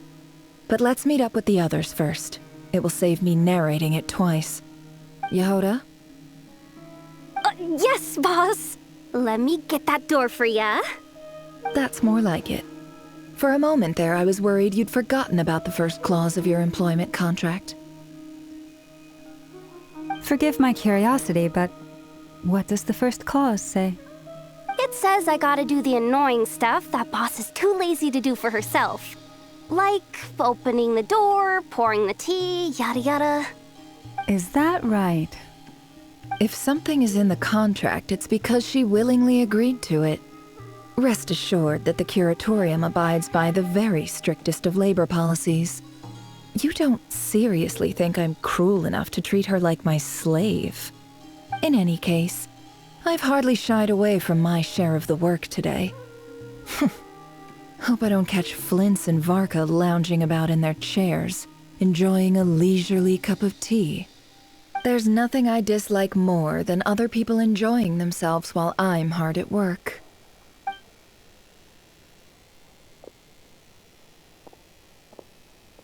Oh no.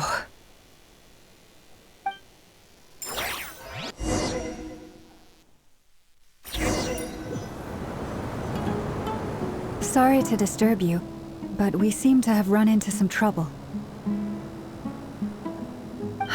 Evidently so. Don't worry, I'm not about to leave you to fend for yourselves. I'm not that kind of boss. And it would go against the Curatorium's labor policy. I'm sorry. What did you hear me say?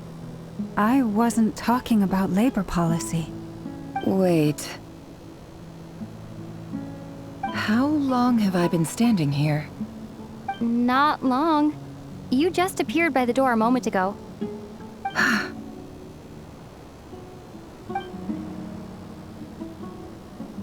Boss, what's wrong? You look like you've seen a ghost. We've been tricked. We never left at all. Somehow I hallucinated that whole scene back inside the office. Hallucinated? But how? How indeed. This place should heed my will alone. All thoughts and actions that occur in here are just a result of pawns moving across the chessboard in a carefully calculated manner. And nobody has access to this chess set but me. So you control everything in here? More or less. But yes, it's a special technique of mine. Has anything like this ever happened before? Only once. It was the first time I used the chess set. Is there any similarity between what happened then and what's happening now? I suppose my thoughts are a little turbulent, which was also the case my first time. Is there anything I can do to help?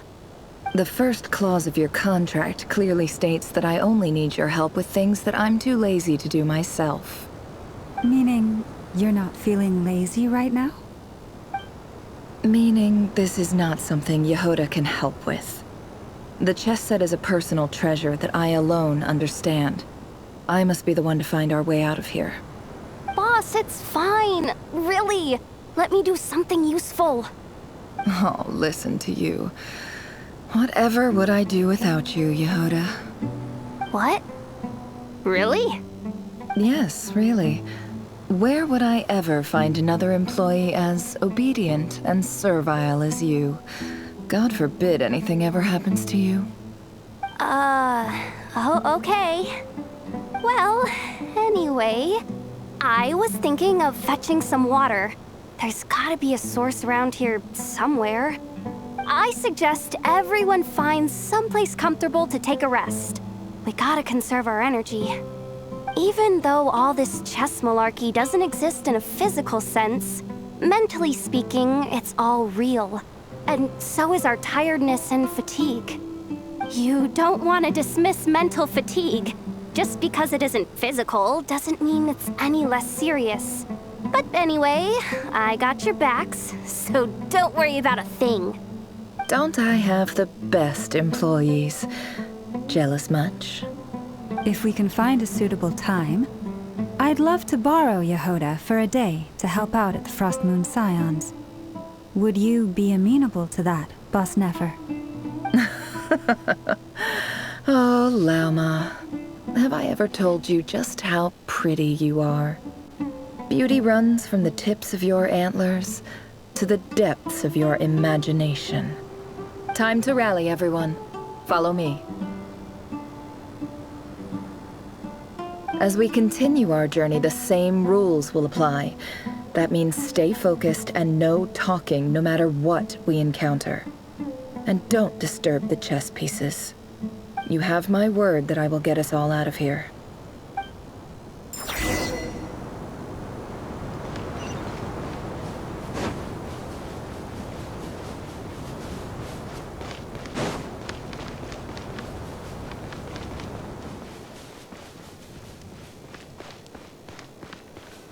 This place looks familiar. That's not a good sign. There's someone up ahead. Time for a little... I wasn't expecting visitors at this hour. Wait, is that? Oh, it's him. There you are! Sinue's been looking for you all day. I think he has some news for you. Oh yeah? What were you doing just now, Uncle Retinue? Hiding away some more loose change? I know I saw some Mora. What do you mean, loose change? Oh, come on, I'm too old for this. Just pretend you saw nothing.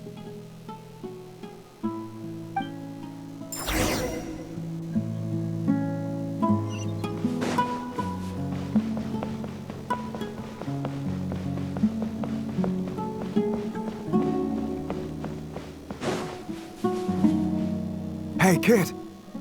Mind telling me what Sinuhe's been up to recently? I'm trying to get in his good books and I need a way in. Get in his good books? Why? What do you want with my dad, Uncle Apepi? I've written a new song. I was hoping to showcase it at the next festival, but I'll need his approval. A new song, huh? I'd love to stay and listen, but unfortunately, Uncle Retinue says my dad's looking for me.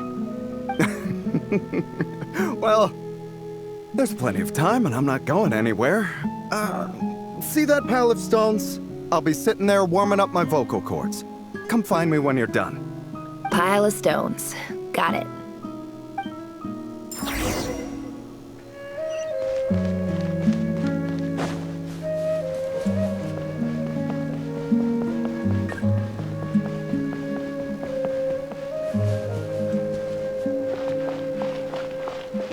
Hi, Dad.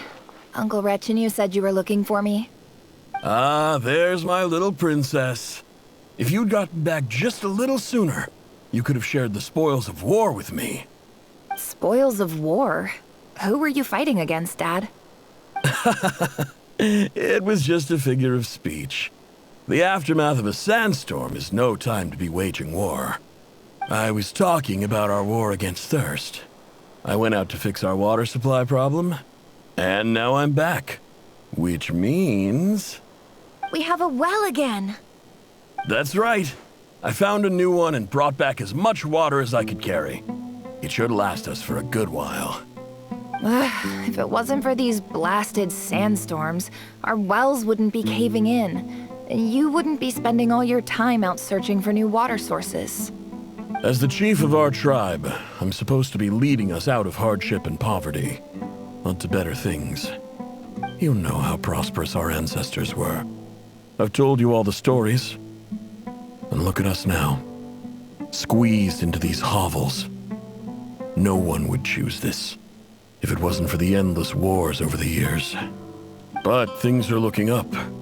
I started working with some folks from the academia a few months back. They gave me some contacts in return for my assistance in the desert. So you're the academia's helper now? Special ambassador, they call it. Think of it as a partnership. It's nothing bad, okay? We've been isolated here in the desert for too long. Seeking opportunities elsewhere is the best thing for us, and the fastest way to progress. So, do you get anything good out of being a special ambassador? Of course. My luck's improving all the time. One day, I swear I'm gonna lead us out of this place. We'll find somewhere new. Somewhere better.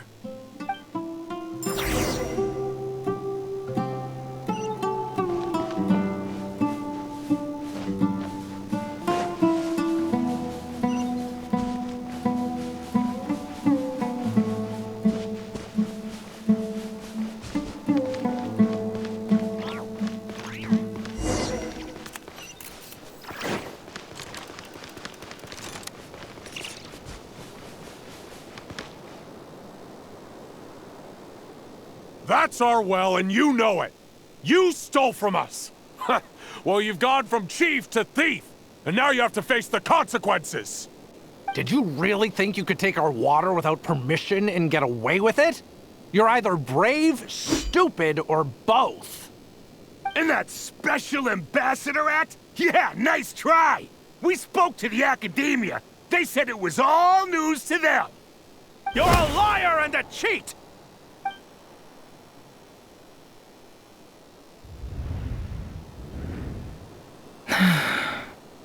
I heard Yehuda gasp, but I don't blame her. Most people are terrified by the sight of blood. Corpses strewn across the ground. The wounds are clearly from scimitars and daggers. The desert dwellers' weapons of choice. There's a handwritten note on the ground. Let's see what it says. Halil, this is Sinuhe, chief of the Shimti tribe. Surely you remember me. I was the one who helped you and your colleagues avoid the quicksand in the desert. This is my second time writing to you. I assume my last letter must have gotten lost in the mail, as I didn't receive a reply. I hope this one makes it to you safely. I'm writing to you because I need some help. That sandstorm the other day completely blocked up our well, forcing me to look for another water source in Iab and Unut territory. It was a matter of survival. Praise the gods. The well of the Iab tribe was intact. It was my last resort. I drew what water I could and left, but not without being spotted. I fear they will retaliate. You told me to write to you if I ever needed help. You said you'd be my ally in the Academia. I urgently need you to formally recognize my title of Special Ambassador and send some of your people to assist me for a few days. It's the only way I can convince them that this was the Academia's decision and prevent them from retaliating. This is an emergency. Please send help as soon as possible. Looks like this letter never got sent. The writer died a grisly death, and the letter was trampled into the ground. It's badly defaced. Some parts are barely legible. What a ridiculous lie the surviving Shimti tell. Their whole village was butchered over a sip of water.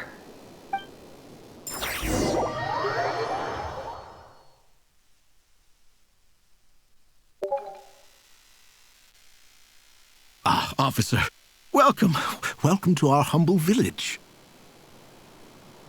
I thought you would at least have the courtesy to provide some respectable libations. This is the finest wine Aru village has to offer. I promise.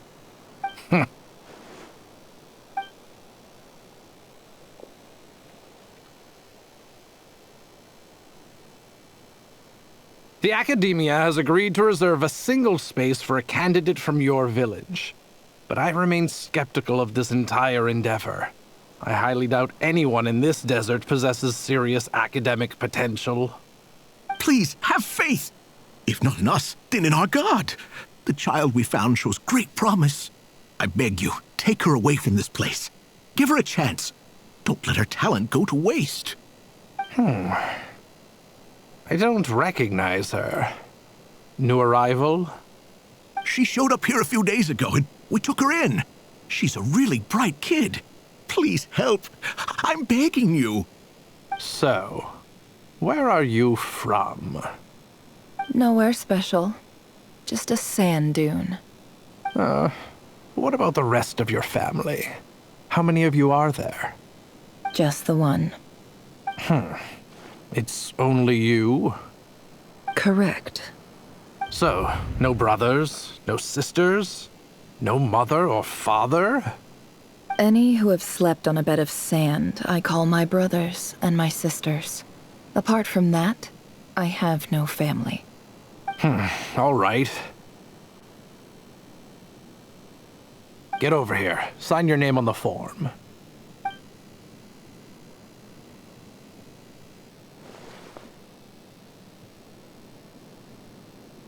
Never? You're rather fair-skinned for a desert dweller.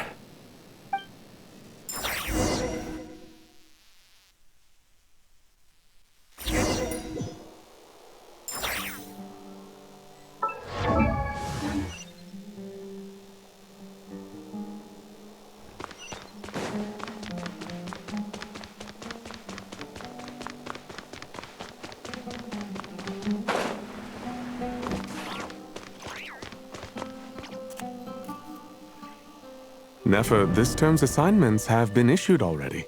Please read through the materials thoroughly, conduct your own additional research, and then write an essay on the topic.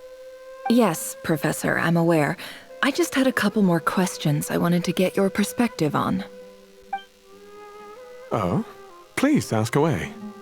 Well, I saw the other students' problem sheets, and I couldn't help but notice that my assignment is much easier than theirs.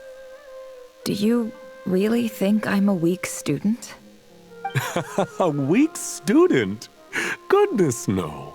Quite the opposite. You have a sharp mind. Almost too sharp. I think what you're saying is, a weak student wouldn't have noticed the discrepancy. And if they did, they certainly wouldn't complain about the lighter workload. You see, sharp as they come. You see things the way they are. And I'm sure you know why they're like that. Because of where I come from. Because I'm different. I'm sorry, Nefer. I don't like it any more than you do. It's just... Anyway, you said you had a couple of questions. What's the other one? I wanted to check... If someone sent me a letter to the academia, where do I go to collect it? Ah, your family wrote to you. As long as they put your name on the envelope, someone should hand it right to you. Not exactly. It's not even a recent letter. I was just curious where the mail would end up if no one collects it. The House of Dana, I expect. I know there's a box for unclaimed mail somewhere in there, probably sitting on a shelf. Whatever you're looking for, that'd be the place to start. Okay, got it. Thank you, Professor. Oh, don't mention it.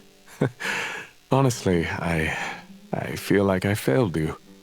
I'm supposed to be your teacher, but I haven't taught you anything. Hey, don't say that. You're a great teacher, and you do your best for all your students. But the rules are the rules. You're not allowed to teach students like me. It's not just the academia either. The whole world bends over backwards for the successful, and leaves the losers to suffer and die. Oh, my dear child. Don't tell me you've given up on life already. I haven't. I just think that if you want to make it in this world, you have to find a way to become successful.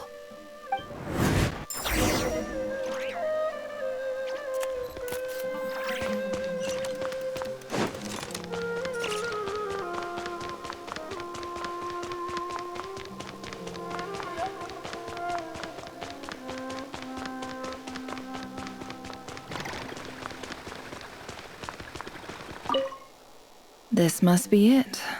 A big cardboard box full of unclaimed mail. And probably some letters that ended up here by mistake, too. Let's take a look.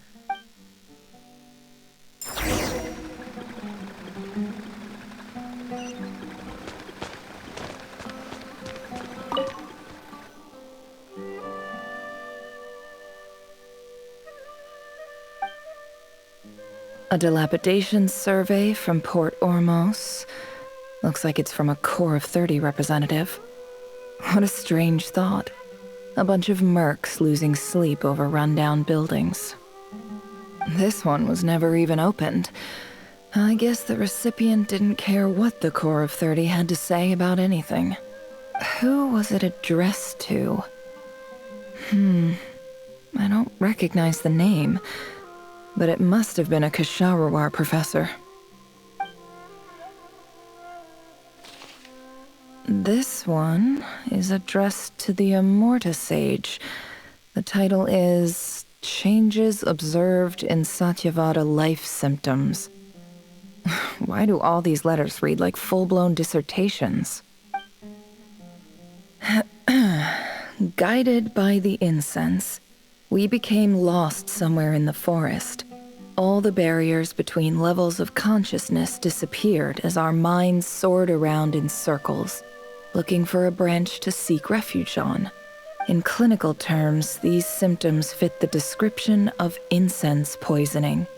The Immorta Darshan strictly prohibits the use of hallucinogenic substances, but I believe there are still people getting away with it. For example, my neighbor who always breaks out into song and dance after using incense. This seems like something the academia would want to know about. Why wasn't it collected? Wait, what's this written on the back? It's so small. The note says, "The sender authored this letter while under the influence of mushrooms. I would send it back, but no return address was provided. Stamped by the Grand Conservator of the House of Dana." This next one is addressed to Grand Sage Azar. A few words of protest regarding recent changes in Sumeru's educational policy. In recent years, the academia has taken on a small number of students from the desert region, as per the policy to this effect. However, it appears to me that these students have not, in fact, been provided with educational opportunities that are, in any meaningful sense, equal to those enjoyed by their peers, as well as receiving dumbed-down assignments and perfunctory tutoring. They do not even have full access to the Akasha system.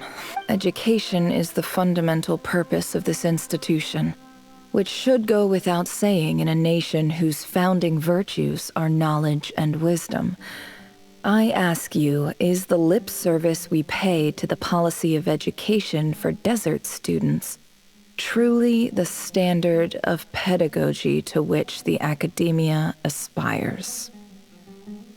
As Grand Sage, policy decisions are your prerogative, but do not forget your roots. You and I were once students too, as was everyone else in this institution.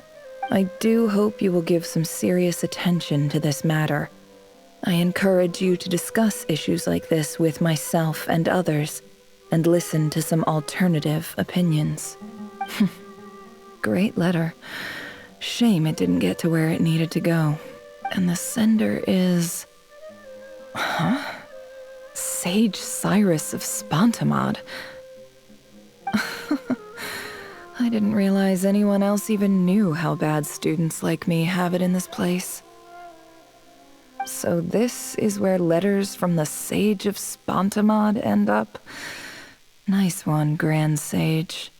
Really enlightened leadership. Whatever. This isn't what I came here for. Moving on. I'm not exactly holding out hope that a letter sent from the desert would even make it here. But if it did, where else would it end up if not in this box? I can't believe how much discarded mail there is. Must have been years since someone last went through it all. And this is just one box. The whole House of Dana is boxes on shelves. I don't believe for 1 second that any human being has sat down and read through all the documents in this place. Who has that much free time on their hands? Wait, could this be it?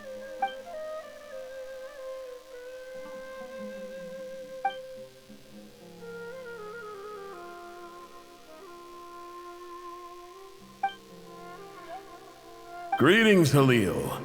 My name is Sinuhe, chief of the Shimti tribe. I was the one who came to you and your colleagues' aid when you ran into trouble in the Great Red Sand. I don't know how well you remember it now, but I brought you to safety and gave you some water and other supplies.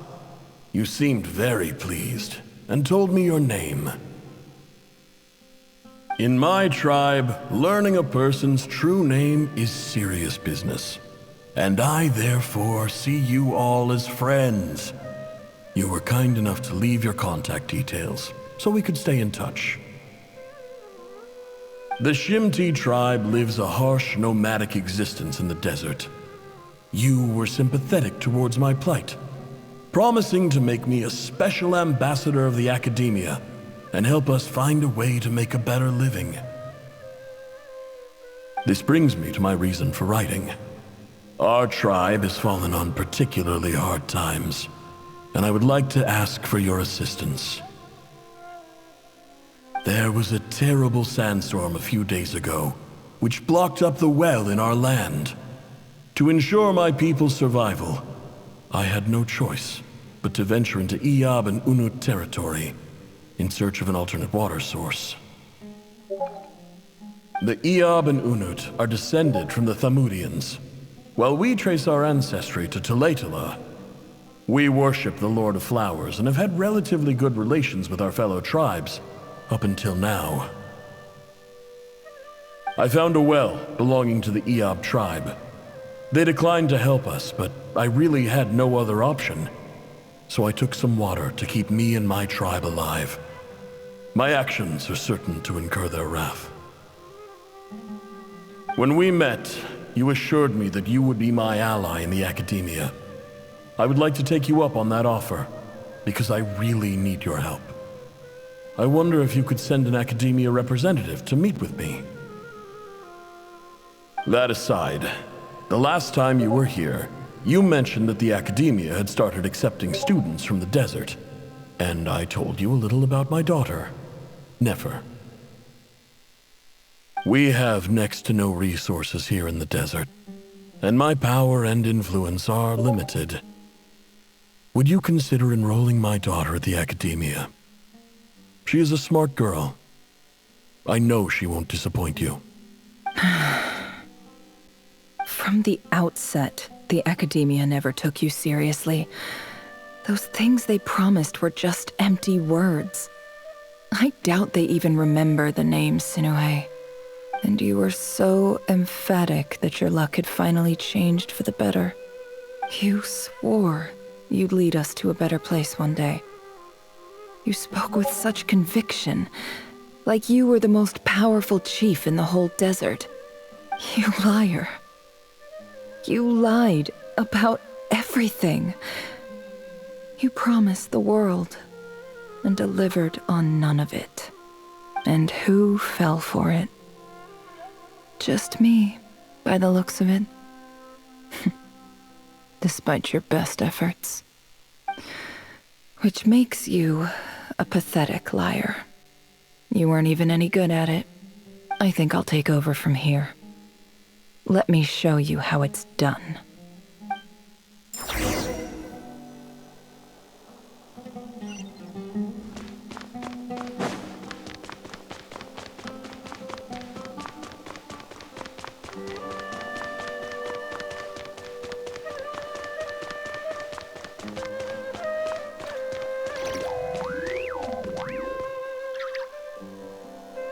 I just came to say goodbye.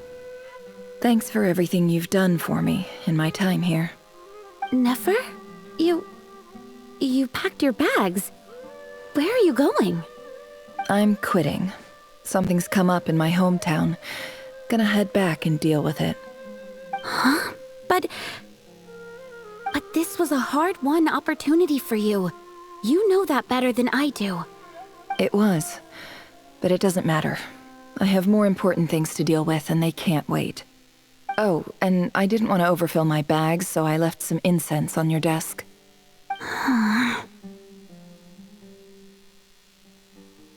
What's wrong? I thought you liked incense. Although, I did read somewhere in the House of Dana that it has hallucinogenic effects. Don't use it all at once, all right? Isn't this the stuff you brought from your hometown? You're just letting me have it? But you said it's a rare and valuable commodity. Yeah, about that. I lied. It's not rare at all. There's this bunch of ruins near my hometown that are practically overgrown with this plant. It's not worth much. Keep it, it's fine. But never... All right, that's all from me. You take care.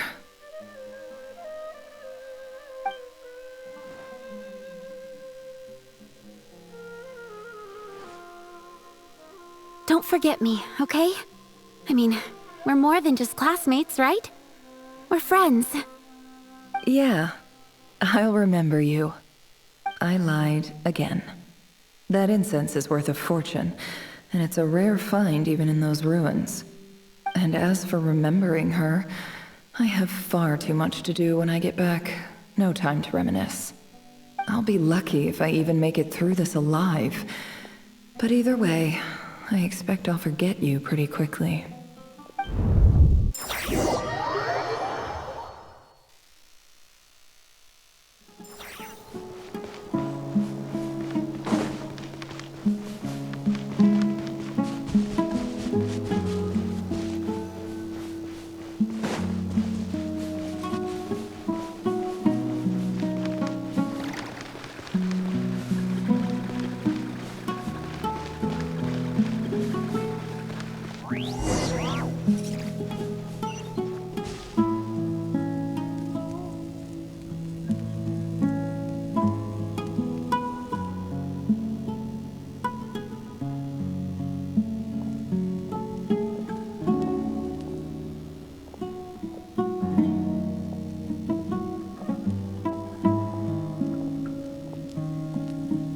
It's a pleasure to meet you, Mr. Arif.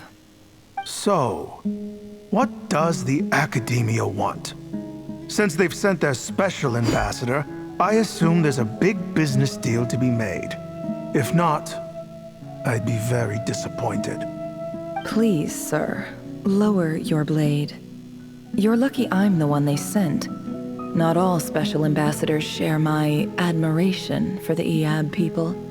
The ever-shifting balance of power in the desert reduced the once great civilizations of this region to rubble and sand. But the story of the Iab has a very different trajectory. Others grew weak, but you grew strong, beginning in obscurity and moving to prosperity. You're the only ones who defied the trend. Huh. So, you do know who you're dealing with? This well is the perfect symbol of your strength, is it not? It used to belong to the Unut, but it looks like you have control over it now. You're not wrong. But I'm sure you didn't come all this way just to flatter us. Of course not. I came to bring you some very good news. Some information that recently came to light, which might just be your ticket to freedom. Records uncovered by the Vahumana Darshan show that a certain well currently under Iab control is built on top of some ancient ruins. These ruins are of great archaeological interest to the Academia. I checked the map carefully on my way over here, and I'm confident that this is the well in question. The Academia is offering 50 million mora in return for excavation rights. 50 million? No, wait. If these ruins are as important as you say, 50 million's a little low, don't you think? Don't get greedy, Iab. We know far more than you think. We know that you seized this well by force. Wasn't that the first step in your rise to power? To drive away the Unut and steal their water supply? So what if it was?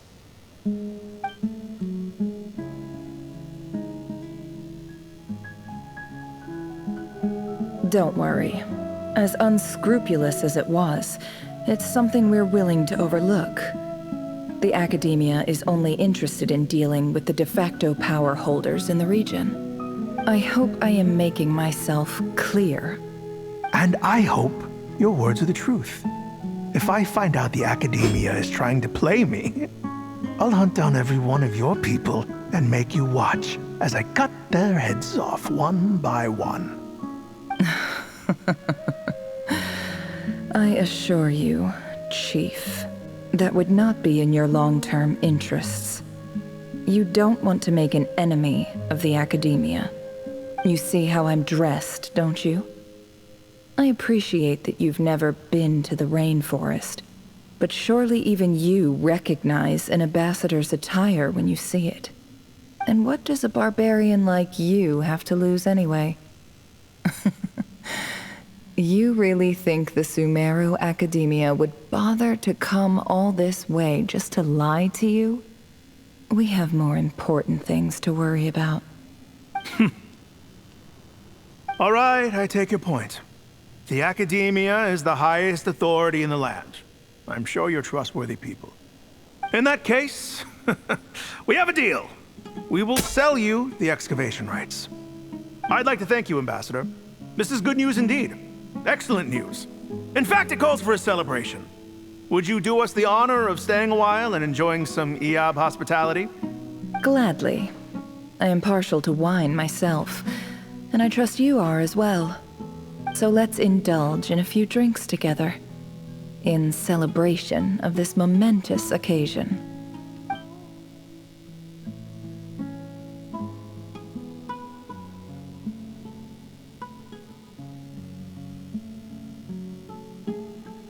Chief!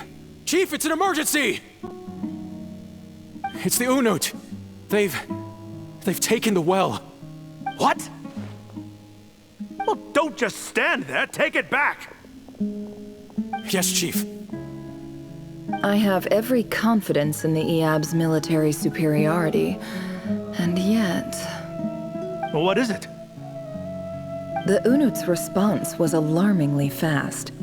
The day after we reach a deal, they seize the well. This can't be a coincidence. Perhaps there is a traitor in your midst.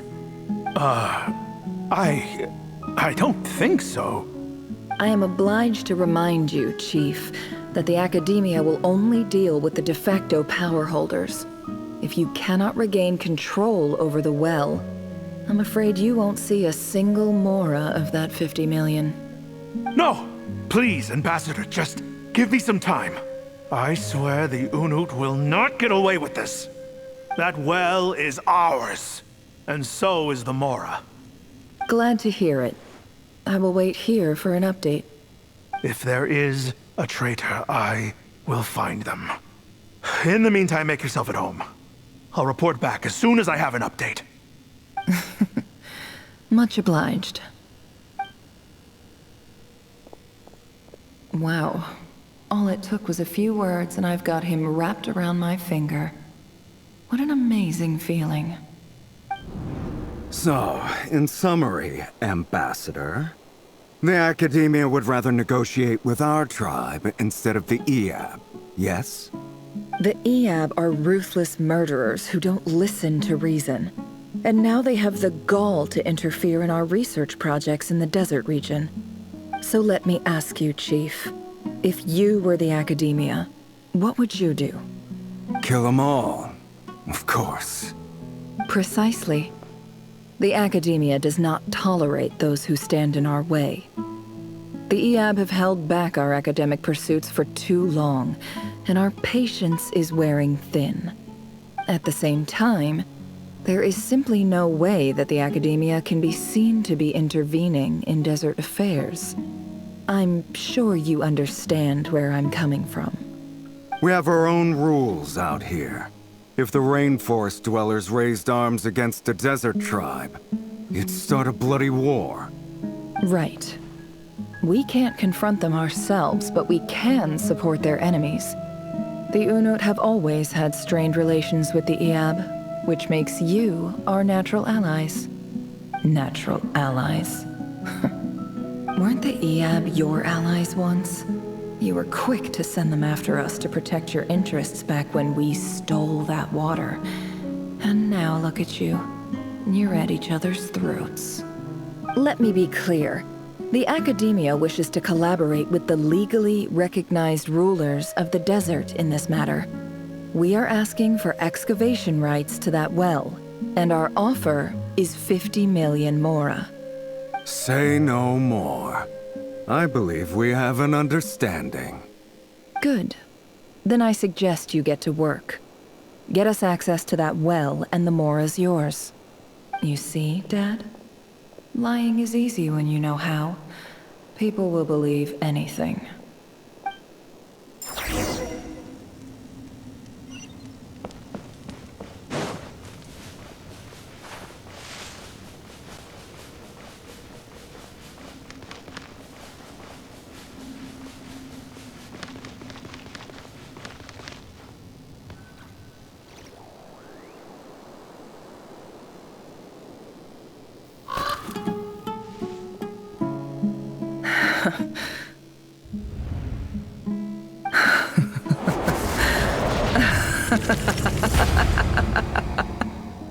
Look at yourselves. You may be vile, savage monsters, but your butchered bodies bleed like any others. You're no different. You're nothing special at all. The monsters who destroyed my home, they're just ordinary, petty human beings. What a joke. I think we're even now. Maybe I've even done the desert a favor. It's a better place without all these people around. Oh, Sinuhe, my gullible fool of a father. Perhaps if you'd been as ruthless as I was today, our tribespeople would still be alive. In this dog-eat-dog world, a chief needs to be tough to survive. But you couldn't do what had to be done. So I did it for you. Nefer, it's okay. All of this is in the past now. I believe I remember you promising to remain silent. Yeah, but even so... Yehoda, is there anything you can do to ease the tension?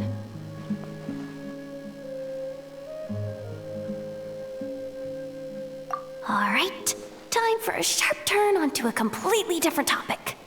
So, anyway, that's enough of that. When are we getting out of this place? Feels like we've been walking forever. I'm getting pretty tired. Oh, Alma, you tired? Yes. If we can find somewhere to sit down, I could certainly do with a rest. It's not far now. There should be a temple just up ahead. Yes. Really? A temple? That's where this story ends? I guess that's how things go in the desert.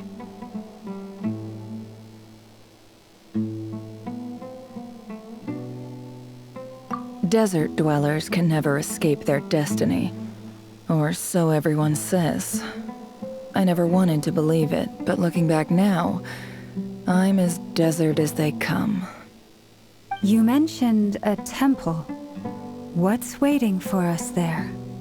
My biggest trade secret of all. Ah. Then I'm guessing it's where you got your power from. The power to peer into other people's minds. I didn't know you were clued up on any other religions. I'm no expert in the history of Sumeru, but since you come from the desert, I would imagine it has something to do with King Deshret. Sounds impressive.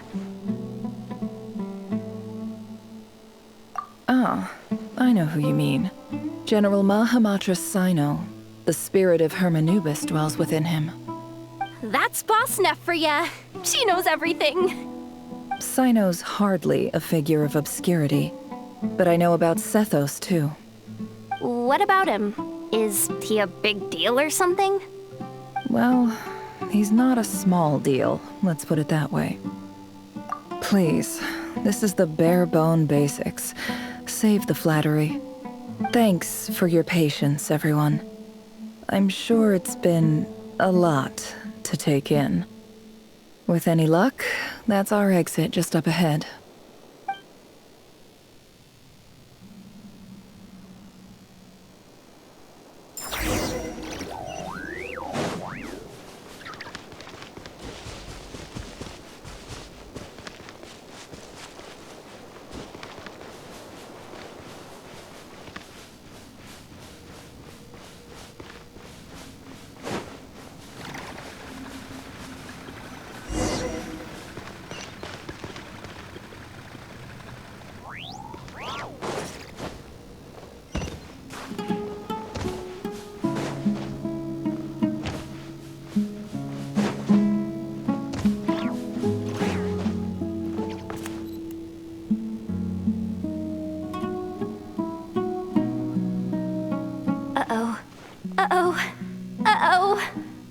I'm totally out of my depth here. I don't have anything to add about any of this stuff. Like, look at that statue, for instance. I want to do the whole name-dropping, this girl knows her stuff thing too, but I've never seen anything like it before. A statue with the head of a bird. That's Thoth, the Ibis King, one of the 7 pillars of King Deshret. The legends say that he, the Crocodile King, and the Goat King were the 3 retainers of King Deshret. Let's take a look.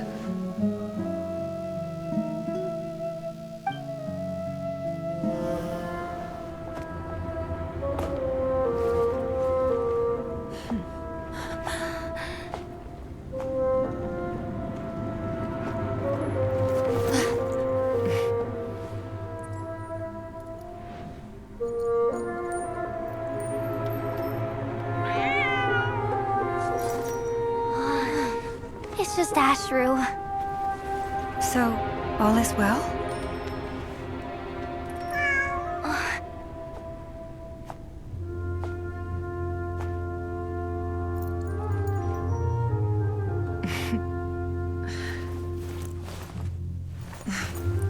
Typically speaking, at this point, the world disintegrates.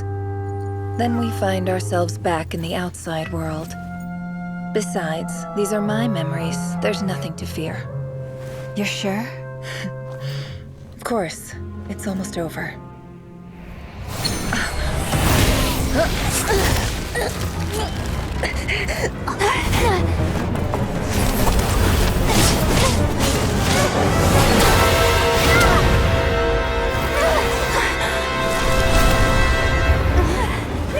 Hold on!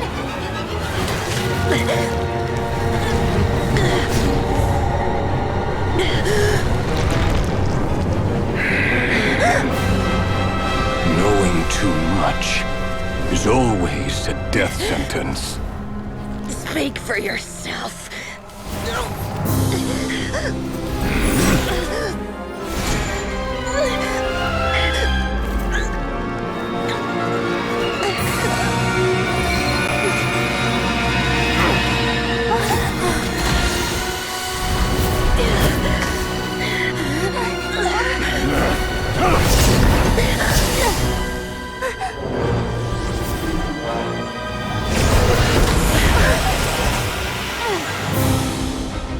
How repulsive.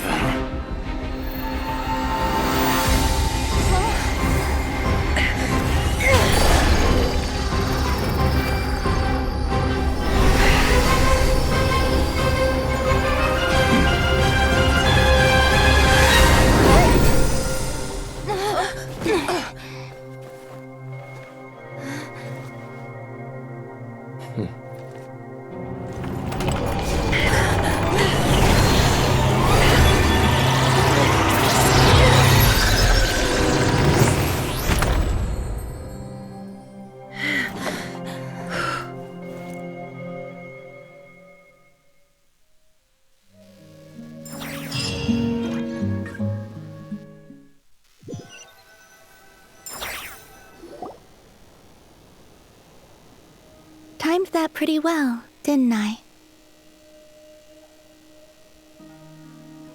It's okay.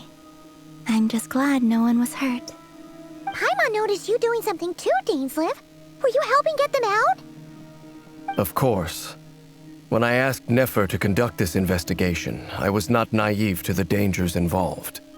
I had a duty to ensure your safety. Good to know your sense of justice is still intact after all these years. I take that to mean that you saw the truth. That comes as a great relief. I certainly did. And thanks to your help, I also managed to trap Rerir inside the chess set. Whoa, really? How'd you manage that? Well, to be honest, I sensed that something was wrong long before we made it to the temple.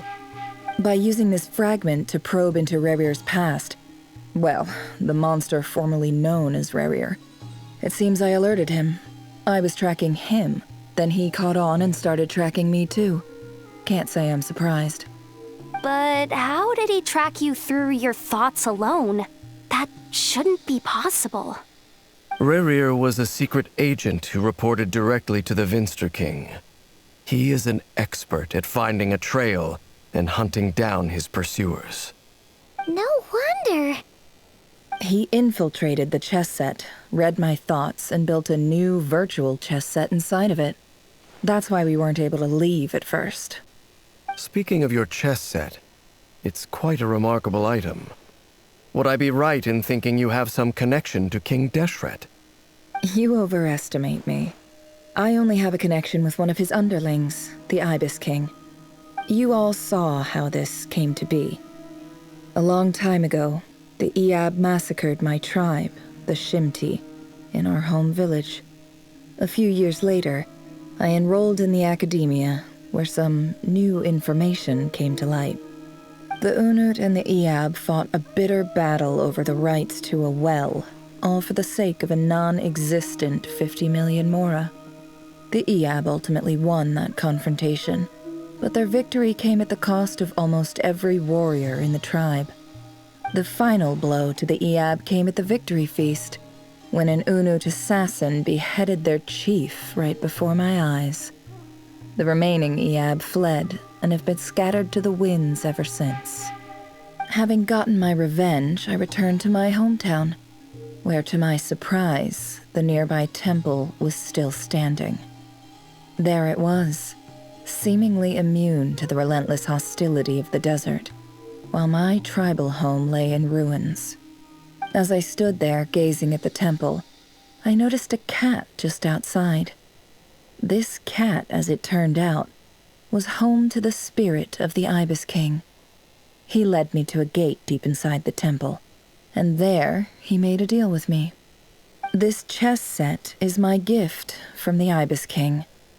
The chessboard within is made to the same specifications as the one in the mausoleum of King Deshret, and represents his power of piercing analysis. With this chessboard in its container, I gained a certain ability to perceive hidden secrets.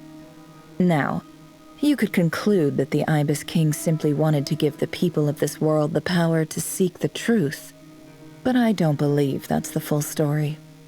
Every god plays favorites. Their hearts are as fickle as any human's, full of secrets, perversions, egotistical tendencies. But precious few gods are willing to admit this. It is the same with all powerful forces, including fate itself. Their gaze falls preferentially upon a select few. As you rightly point out, this is an act of favoritism. If you're alluding to the Abyss, then yes, I agree. Gather the others. It's time to share everything I've learned.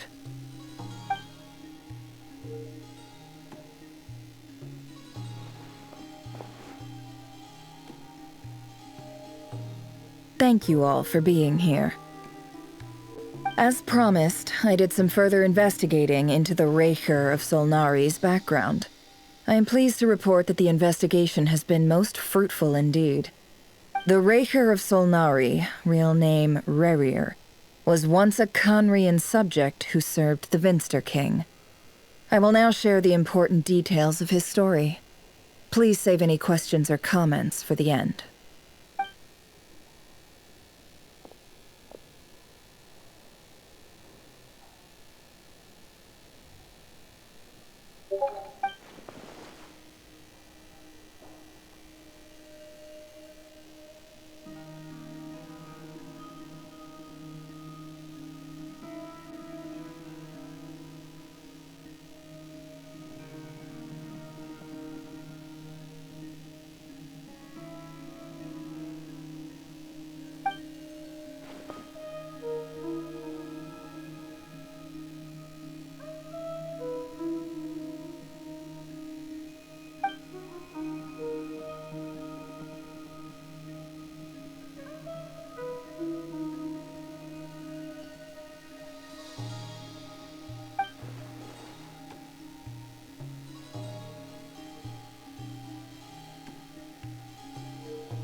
So that's why he's so obsessed with the moon. A tragic tale, to be sure. But it does not excuse his many transgressions. No matter how much Rerir suffered in the past, the fact remains that he is what we know today as the Wild Hunt, wreaking havoc upon innocent lives in Notcry. He becomes more dangerous with each passing day. If left unchecked, it is simply a matter of time before all of Tevat suffers the consequences. This is a threat that the Knights of Favonius cannot ignore. A question for Miss Columbina. Forgive me if this is presumptuous, but have you ever seen the spatial gateway that appeared in Rerir's memory? Never. But I have heard stories of something called the Moon Gate, and this seems to fit the description. Miss Lauma, any thoughts on this? In the lore of the Frost Moon Scions, the moon is believed to hold many secrets. Some sources speak of ancient knowledge, others of a gateway to the unknown. The term Moon Gate is one I have heard before, but as is the case with all of our legends, there are no records of any first-hand witnesses. We cannot know whether it truly exists. Then back to Miss Columbina. As a moon goddess yourself, do you have some idea of where the Moon Gate leads to? Not at this stage, sorry. I do hold the power of the Frost Moon, and my strength is recovering well. I can sense that the gate would open at my command, but... But there's more to the power of the Frost Moon than that? Yes. A moon goddess has the right to open the Moon Gate, since it is a path to the moon. But as never mentioned, holding open a spatial gateway takes a huge amount of power. And right now, I need to conserve my energy to fight the Reihir of Solnari. I'm afraid this is one mystery we may have to leave unsolved for now. I agree. Better to save your strength. But if you'll humor me for a moment, I have a bold conjecture of my own regarding the world beyond the gateway. I highly suspect that neither Tholindis nor Rerir made it through unscathed. The evidence pointing to this is the fact that the Reihir of Solnari exists in the form of countless fragments. With the abyssal power he wields, no ordinary foe can touch him, let alone tear him to shreds. And yet, the Wild Hunt proliferates wherever his scattered fragments lie, drawing hordes of monsters to many different locations across the land. So your theory is that Rerir was physically torn to shreds by some powerful force? Hence, why the Wild Hunt is a distributed phenomenon, rather than a unified one? Makes sense to me. Explains why the Wild Hunt is so pervasive, and why he's been trying to piece himself back together. He was whole to begin with, and he wants to be whole again. Without the power of the Abyss on his side, he almost certainly would have perished the moment he was torn apart. But the Abyss, much like a curse, has kept him alive. I could not agree more. The power of the Abyss is most surely a curse. It is a compelling explanation. and one that accords with my present understanding of abyss creatures. Whether the life form in question is primitive or advanced, if a curse has extended its lifespan unnaturally, it will continue to survive in spite of everything. This raises some interesting questions. I will run some experiments and see if there is any validity to my suspicions. That being said, regardless of whether my research bears fruit, I would like to thank Miss Nefer for conducting such a thorough investigation. Already, it has greatly enriched my understanding of the entity we face. My pleasure, Mr. Albedo. I too hope that the information I have shared today proves useful as we look to formulate the next stage of our plan. Hey! What is it, Dainsleif? You look really upset! It's just... when I think of the man I once knew as Rerir, I struggle to understand why things had to turn out like this. The two of you used to be friends, didn't you? I don't know if these words will bring any comfort, but my heart goes out to you. Mine too. We could never know all the hows and whys of the way things are. The moon and stars are full of untold secrets and lies, and the skies are host to many more mysteries than these alone. Yet, none of that can begin to compare with the complexity of human life. Those are the first comforting words I've heard in a long time. Thank you, both. Well, I think this is a good place to end today's meeting. I'm sure Nefer needs some time to recover. She's been through an awful lot today. That's very thoughtful of you, Lama. Of course. Sounds good to me. Take some time to rest and digest before we reconvene to nail down a plan.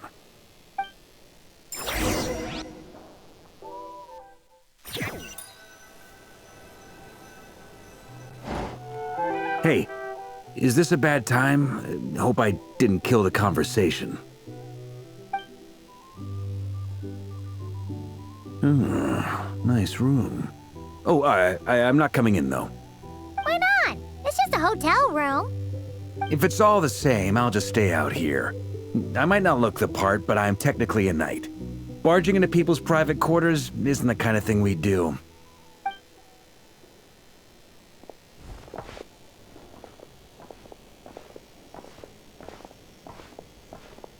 Anyway, Nefer went back to the curatorium to get some rest. But before she left, she shared some things with me that I thought you should be aware of. Firstly, although she managed to trap the Raker of Solnari inside her chess set, there's no guarantee that the power of the Ibis King is any match for one of the 5 sinners. Their powers are beyond our comprehension. It's only a matter of time before he finds a way to break out. We have to come up with a plan and take care of him before that happens. Honestly, my mom figured that might be the case. So, how long have we got? Well, I asked her that same question. She talked for a long time, but for the most part, it seemed like she was trying to convince me how precious her chess set is. What a long and storied history it has. It felt like some kind of sales pitch, you know? The kind where you end up handing over Mora against your will? Anyway, after all that, she finally answered the question. 2 days, at most. 2 days? Holy moly! Can we even recruit enough help in that time? That remains to be seen. Which brings me to the second issue. Dainsleif is obviously conflicted about this whole thing. But given how little time we have, there's no way we can pull this off without his help. You have some history with him, right? Do you think maybe you could talk to him for us? Great. I appreciate it. All right, on to item 3. So, Albedo, Durin, and I put our heads together and came up with a plan. Can't promise it's gonna work yet, but at least it's a start. We figured we'd bounce the idea off you first. We'll explore it further once everyone's recovered. Oh, Paimon's dying to hear this. All right, so here's what we're thinking.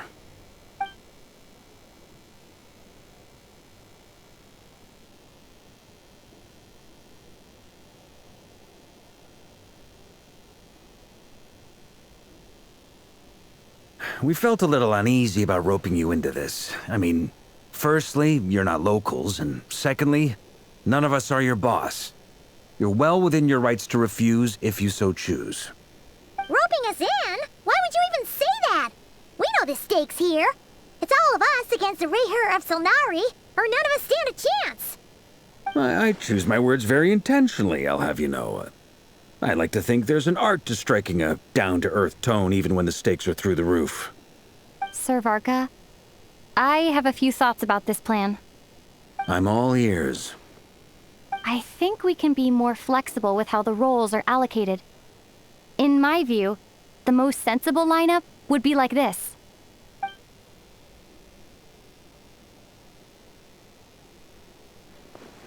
I see your point, yeah. But if that's how we're going to approach this, you'd better make sure you're ready. To be clear, I don't doubt your abilities. Far from it. I just want to make sure. Are you really willing to take all this on? I want to do everything within my power. The Rayher of Solnari is a truly fearsome opponent, and if I do my part, it'll greatly reduce the risk for everyone else involved. Well, that tracks with what I've heard. Jean's mentioned in her letters that you're so diligent it's almost abnormal. As in, most people weigh up the risks and rewards in situations like this. But you seem to just march towards danger without a moment's hesitation. Of course, everyone appreciates a fearless pioneer. But all that aside, I'm the Grand Master of the Knights of Favonius, and you're our honorary knight. I want to make sure your courage doesn't come at the expense of your safety. Thank you, Sir Varka. I should be the one thanking you. It means a lot to have you on board. I'll give some serious thought to your suggestions.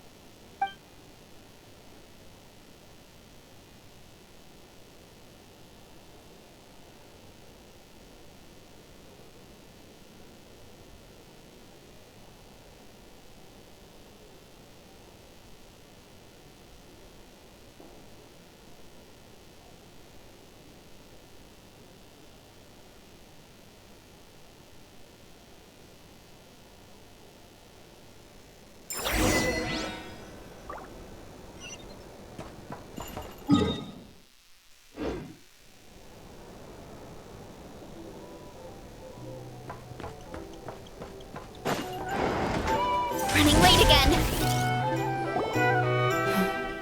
This is a thorough plan, but I do have one last question before we take action. How can we be sure that our enemy won't leave the designated area?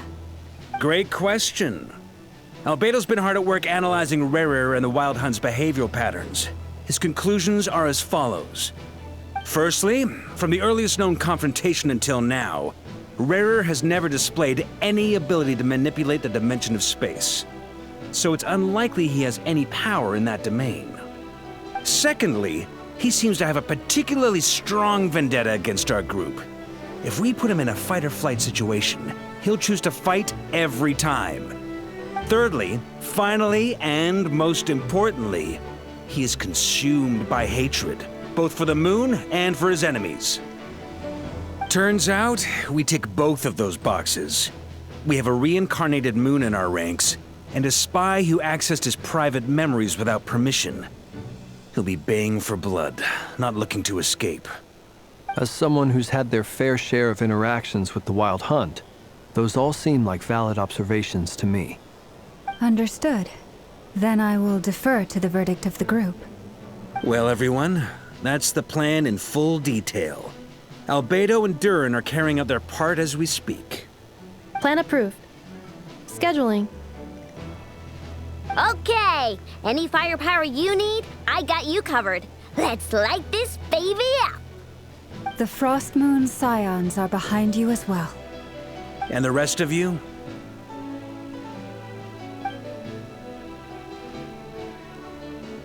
No objections? All right, then it's settled. This is the plan we're going with. Next up, an old tradition of mine. Anyone who wants to back out, now's your chance. Wait, we can still back out of this? Everyone says things they regret, right? I don't want anyone feeling trapped because their mouth said yes before their brain had time to think things through. A very people-first approach. I hear that's common practice in the Knights of Favonius. Heh. Who'd you hear it from? D-Luke? Shh. We don't use people's real names at work. This contact will be known only as Owl, please and thank you. This plan can only work if everyone does their part. Flint's and I will absolutely support it. We shall indeed. You'll be glad you accepted our help.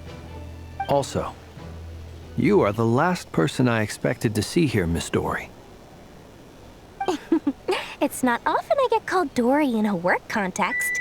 My peers usually call me Lord Sangama Bay. So, the longer your name, the higher your net worth. Is that the idea here? In that case, Mr. Flint's here must be worth a fortune. That's right, I know your full name. It's... The walls are thin here. I'd appreciate you keeping that a secret. Okay, fine. I'm actually only here as a favor for someone else. Do you have any idea how much it would cost to hire me otherwise?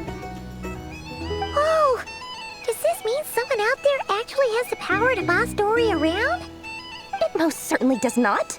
We have a long-standing and mutually beneficial business partnership. She's actually the mom of a friend of yours. Said mom supplied me with a great little trinket, but now that lady's ruined everything. If I don't start building a little goodwill now, my whole business in Nodcry is gonna go down the drain! Okay. So what exactly is so special about this pendant? It's a lucky charm that a great mage made for me. We have a business relationship, and she was worried that something bad might happen to me. So, she wanted me to have something that can store power to protect myself with. I finally got it all fully charged up with Kovaki, and then never went and used it all up at once! Never lost so big in my life! You're right. It was all my fault. I didn't mean to drain all the Kuvaki in the pendant, but I'll make it up to you. You will? Well, in that case, how about you give me your chess set, and we call it even? I knew you'd say that. Well, it's yours if you want it. In fact, take it now, and I'll even throw in a free Raker of Solnari. Deal? You're putting me in a difficult position here. It's a very useful thing to have around, but I have a funny feeling it won't be around much longer. I guess we'll see in a couple of days. Looks like bankruptcy for me. Hey, don't be so pessimistic. See this through and you never know. You might find a new business opportunity on the other side.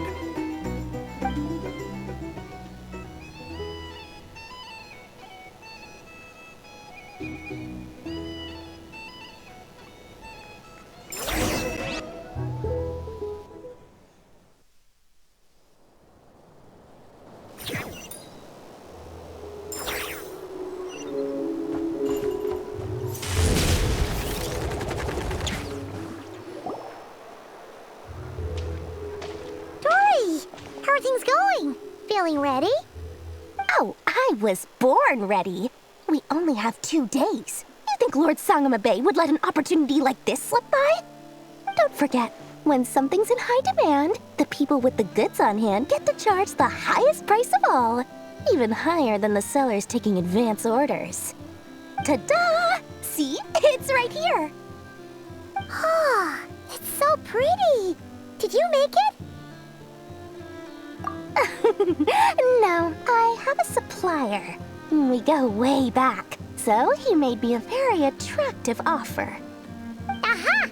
No wonder you were talking about lucky charms at the meeting. You've been getting Kave to make them for you.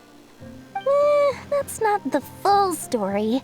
It actually started a while back as a project between me and the Dendro Archon. Mage Alice once warned me that this world won't stay safe forever. There may come a day when everyone faces a great crisis. I passed this on to the Dendro Archon, and she secretly brought together a research team made up of Sumeru's top scholars to invent a technology that could keep people safe. I won't go into the details because it's all very complicated, but if you want to know more, You can ask the Dendro Archon about it sometime. Anyway, point being, it was the Dendro Archon who asked Kaveh to build this little contraption. As one of the top Kashara War talents, he was the obvious choice. Took him long enough. He stressed over it for ages. Must have gone through at least a dozen designs before producing a final product. But that's Kaveh for you. Marak delivered it to me a couple of days ago, along with a letter from Kaveh. Could I ask why I'm sending this technology to you? And what's your proposed use case? Has it been approved by the relevant authorities? So nosy. My fault for sending him the research permit to begin with. Surely Nahida must have told him you were involved in this project. He was probably just nervous because you're always so secretive about your business. Could be, could be. Anyway, I just replied, let's hope there never has to be a use case, because it would involve grave danger. Fair enough. But it sounds like he was just being cautious. He probably felt responsible as the one who made it. Or maybe he was asking as a favor for his housemate. He's done that before. Not sure why, though. His housemate doesn't seem to really care that much about this kind of stuff. Either way, all's well that ends well. I'm just glad to finally have my hands on the product. I wouldn't want to be without it, given the potential dangers that lie ahead. Huh? What does that look mean? Paimon's just super surprised. This must be the first time we've ever seen you actually get serious about something. Well, a long time ago, I made a promise to myself. I promised that I was gonna live every day of my life with a big beaming smile. Obviously, Mora plays a big part in that. But there are always gonna be times in life when you have to give something back. That could mean paying back a debt, returning a favor, or showing some kindness. Alice has been a huge help to me over the years. She was the first investor I ever had. And I want my investors to know that Lord Sangama Bay is the best in the business. And more than that, no one knows what the future will bring. Whatever happens, I want to make sure the Dendro Archon and all of Sumeru is prepared to face whatever comes. Oh, that? I was just making sure Nefer and I are square. Don't be thinking it was some sort of benevolent act. I'm no saint, so don't treat me like something I'm not. My priority is doing the business that I want to do, so long as my conscience lets me, but it usually does. That's the Lord Sangama Bay business model. All right, if you say so. I do say so, and that's the whole point. I'm a businesswoman. Don't go trying to figure out what kind of person I am. You'll exhaust yourself. Much easier for everyone involved if you just take my word for it. Oh, and could you two help me get this stuff where it needs to be? Thanks so much. You're my favorite assistants.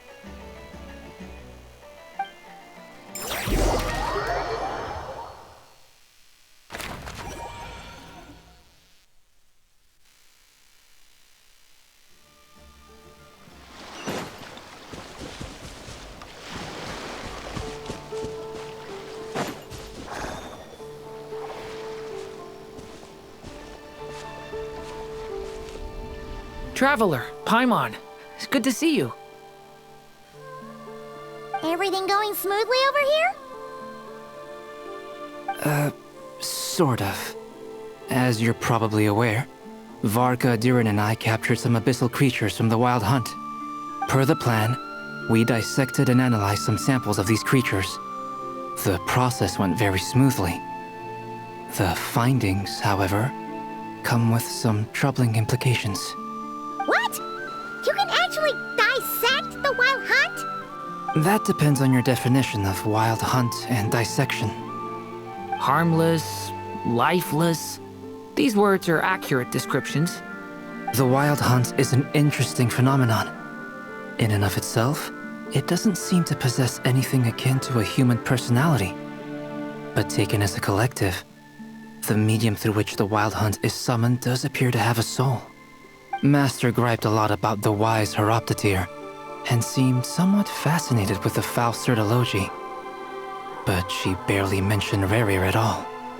I don't think that was because of his lower social standing, though. Anyway, it's a pity. I should like to hear her thoughts on the nature of the life form he has become today. It's a strange mix. The furious energy of an abyssal being channeled through a fractured physical existence. A consequence of being torn apart by an unknown power. Perhaps the only explanation for his survival in this state is that he sacrificed a degree of individuality in exchange for a continued existence. Oh, sorry. Once I get talking about interesting research, I have a tendency to go on indefinitely. Back to our research findings. Essentially, they confirm my hypothesis. Rerir's corpse is completely contaminated by the Abyss, and the effects are irreversible. You could think of this as Rerir in mutated form. But in my view, even that would be inaccurate. In reality, his whole being has been consumed by the Abyss.